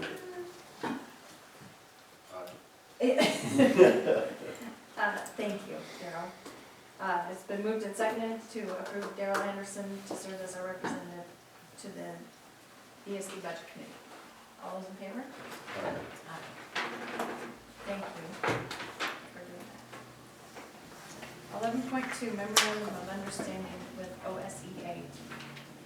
Yes, for a number of years, when we have non-student contact days, it's been, a number of different pieces of information as far as, are they required to come, or are they not required to come? Are they paid days or non-paid days? If it is a required day, do they take sick leave? So I, finally, after dealing with it as a principal for 2 or 3 years and trying to give some sort of an answer, Mr. Crock has dealt with it too, I finally met with him and fleshed out memorandum of agreement related to non-student contact days. 5 points. Point number 1, classified employees will report to work on non-student contact days if directed by their supervisor to attend, specifically if items of importance are related to their employment, professional development, and safety are scheduled. Unless directed by a supervisor, classified employees do not have to report to work on non-student contact days. Specifically, the day will be non-paid. In addition, classified employees will not be required to use leave. That's been an issue that's been hanging out there. Number 3, classified employees may elect to report to work on non-student contact days. This is one thing they negotiated with you folks when Sean was here, I think, for fear that they've been losing pay, on days when they wanted to come to work that were told to stay home, and that was on a big day. So we put a revisal in there to accomplish that. Basically, it says if they want to report to work, they have to set up with their supervisor and have the day detailed and planned as far as what that day is going to look like, and we will grant that. Number 4, just going back to the 23rd and the 30th, those days that were this year, we're just going this year only. I'm going to talk to each one of them individually, if they would like us to credit back leave, if they were gone on either one of those in-service days, we will credit the leave back to them. 5, finally, all classified employees are required to work the regularly scheduled work day on the early release Wednesdays, because that was another thing that came up too, as far as the early release Wednesday piece. So I met with Juanita Byer, I met with, talking to Debbie Erlenbush, who is our local regional rep, on the phone, and they were fine with this, so finally gets some language, it finally details what they're to do on those days, and as far as the role, whether it's paid, non-paid, whatever. So, something just like I said, as a principal, I've been frustrated and struggled with for about the last 3 or 4 years. This finally adds some clarity as far as, the whole thing goes. She took it to the union last week, they voted unanimously on it, so they're for your consideration. Any questions?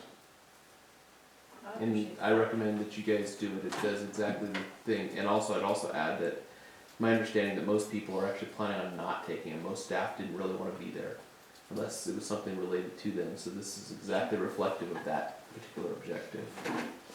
Well, and it gives, if there is something they can accomplish without kids there, outside of the regular deep cleaning or, Yeah. it gives them that option and we can pay them for it. That's, Right. But it's not just going to be a wasted day. And that was the other important piece that we, in the drafting that was done, was to make sure that that was clear. That's why the detail schedule was there. We really wanted that defined. well, I'm delighted to see it. I think it's honoring our employees. So, you guys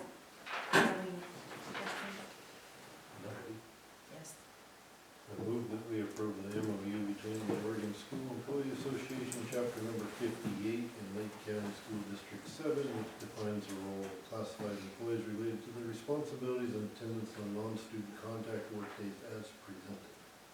I'll second. Okay, it's been moved and seconded. Any more discussion? All those in favor? Aye. Good, thank you, good work. Thank you. 11.3, resignation approval. Well, as you recall, Randy Derry, he did retire some years ago into PERS. We did bring him back part-time to do elementary music, and I think Randy's been in this area, this district for like 26 or 27 years. So he's finally decided to hang it up once and for all. So I appreciate the good work that Randy has done all these many, many years, and he will be missed. So this is effective at the end of this school year.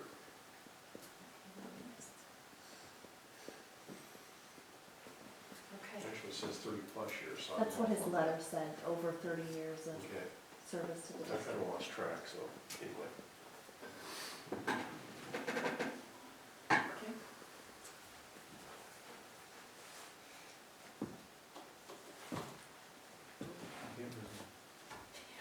We don't approve it. Well, I move that we approve the resignation from Randy Derry effective at the end of the 15-16 school year with appreciation for his 30-plus years of service to the district. Second. Okay, yes, with tremendous appreciation for Yes, indeed. music, yeah. Mrs. Warner, you want to comment?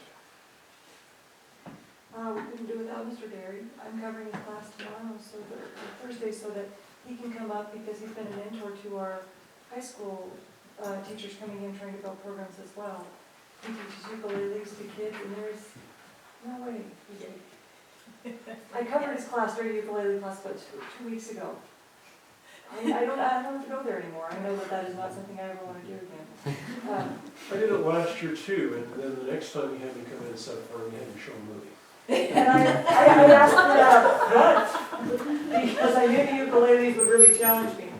So Mr. Derry does some things with kids that other people wouldn't have the patience to do, and just provides some really great opportunity for the kids in our community. He teaches guitar lessons.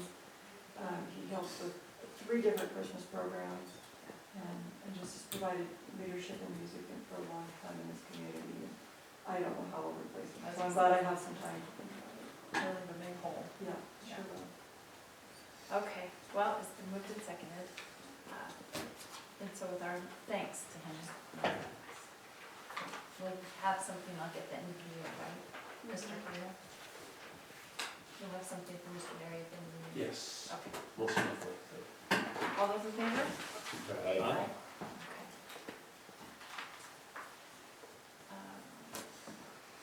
Memorandum of understanding with LEA. Well, I have Ruth in here to answer any questions. It's just a housekeeping chore to afford certified employees the right during the grievance process to present themselves, when they're on sick leave through other means such as a representative or electronic means, speakerphone, Skype, whatever. So basically, that's the memorandum of understanding. Adding that wording to Article 5, Section C, Level 1 of the collective bargaining agreement. Ruth, anything to add? Pretty straightforward.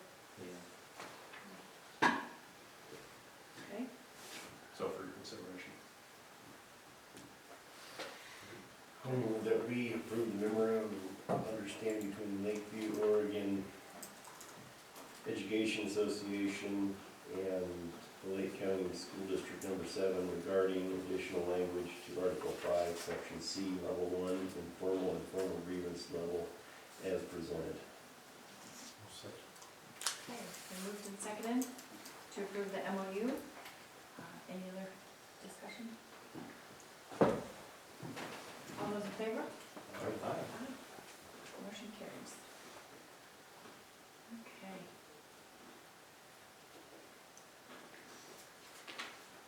We don't have any consent agenda, is that right? I'm working on, But we're We have in another 11.6. I know, I just want to. No, we don't have any consent agenda. Okay, 11.6, approval of superintendent survey narrative summary. So would you like me to read that into our record? 2015 Superintendent Survey Narrative Summary. Lake County School District Number 7 Board of Directors recently conducted a community survey. The survey was sent to 191 individuals and there were 89 respondents for a 46.6% response rate. The survey included questions on vision, communication, and personnel with a place for comments in each section. Overall, the results of the survey were extremely positive. In the format used, a weighted average above 3.00 is considered positive. The lowest weighted average in this survey was 3.21. The percentage of positive responses was also very high, with the lowest being 85.07%, and several survey items getting 100% positive remarks. The overall combined positive results of the survey were 97.33%.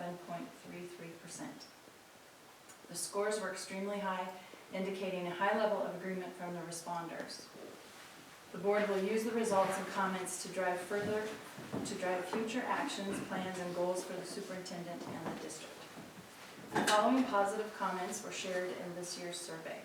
Quote, "The superintendent is very present from football games to staff development, as well as community events. He sees himself as one of the community and takes his role as superintendent very seriously. He is not just present to make a show, but because he cares and is interested." Another comment said, "In the short time that Mr. Cahill has been interim superintendent, he has shown tremendous effort and dedication in terms of being present for the staff and students. Mr. Cahill has an understanding, respect, and appreciation for Lake County and all it has to offer our students and families and how important education is to the county as a whole." And thirdly, quote, "I appreciate how Mr. Cahill clearly understands the needs of the district. He has jumped in with both feet and done a terrific job of boosting morale, building relationships, and moving us out of our slump." To ensure progress during the remainder of the 2015-16 school year, the board and the superintendent have identified the following focus areas: collaborative vision and mission development, communication district-wide, and safety. And that concludes the narrative summary of the survey. Need for a motion? I'm ready for a motion. I move that we approve the narrative summary of the superintendent survey. Second it. Okay, so we moved and seconded to approve the summary. Do we have any other discussion, or do you want to add anything, take anything away from it? Sounds good. All those in favor? Aye. Okay, so we approved the narrative summary. 11.7, superintendent hiring discussion for the 16-17 school year.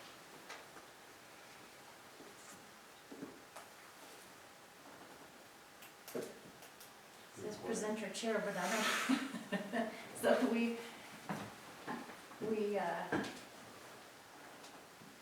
you didn't give me a motion either. We have to. Because you have to make a decision, I can't give you a motion because I don't know what you want to do. I have a couple questions. Okay. Are we still on a single-year contract with the superintendent? Well, our contract with Will goes to June 30th. I know, but we And then generally offer a one-year contract. We could offer a one-year contract from that date, or we could offer, it would be up to us. So, Or it could be a 3. yeah, because most of our administrative contracts are 3. So, And I think we could do, we could do whatever term was agreeable to the parties. Did you have another question? do you want a motion? Well, I think, do we need to read Annie's comments into the, So Annie stated that she believes that going with Will seems to be the best decision, that he's doing good work in the district. She says, looking back, a clean, fresh start could have been a good option with some of the concerns, but she has no reservations with that. She would like us to watch out for some of the concerns that may have existed with the good old boy feeling in some of the comments, and wants to ensure that he's objective in all things, that his connection to the community is both a pro and a con in the perception of the good old boy thing. She didn't want that to be her quote, but using it from some of the quote in the survey. Just something to be mindful of. She said that being at the schools has improved greatly, but wants to be sure that we watch for balance in that there's a balance between presence in the school and presence in the office. So just something for him to keep an eye on in the board. And she said just want to ensure objectivity and fairness in everything, and that she fully supports that decision if that's how the board feels as a whole. So those were her comments. Okay. Do we have any other questions or comments, or? You do? I was just gonna kind of recap how we got here from the standpoint that Mr. Gallagher moved on to another school district late in, what, 2015 school year. We left to the decision of rushing through to hire a superintendent or to appoint an interim and do the process in a methodical manner going forward. Part of that was we were really interested in input from the community, key cooperators, staff, administrators.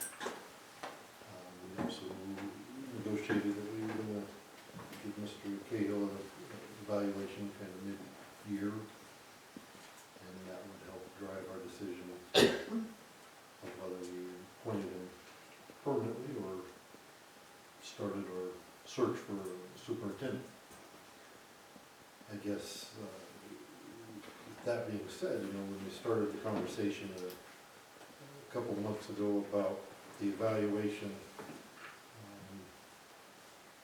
part of that was input from the outside, and I guess I was really pleased to see the survey come out in the manner in which it did. I was gone for a couple of meetings, but when I saw it in the inbox, it was refreshing to see it hit the street pretty quickly. We got 89 participants in that out of 191 that was sent to. Overwhelmingly positive support from Mr. Cahill. I think that's consistent with what we had talked about in the evaluation of Mr. Cahill. It's consistent with what we've been hearing with our constituents that we associate with and listen to.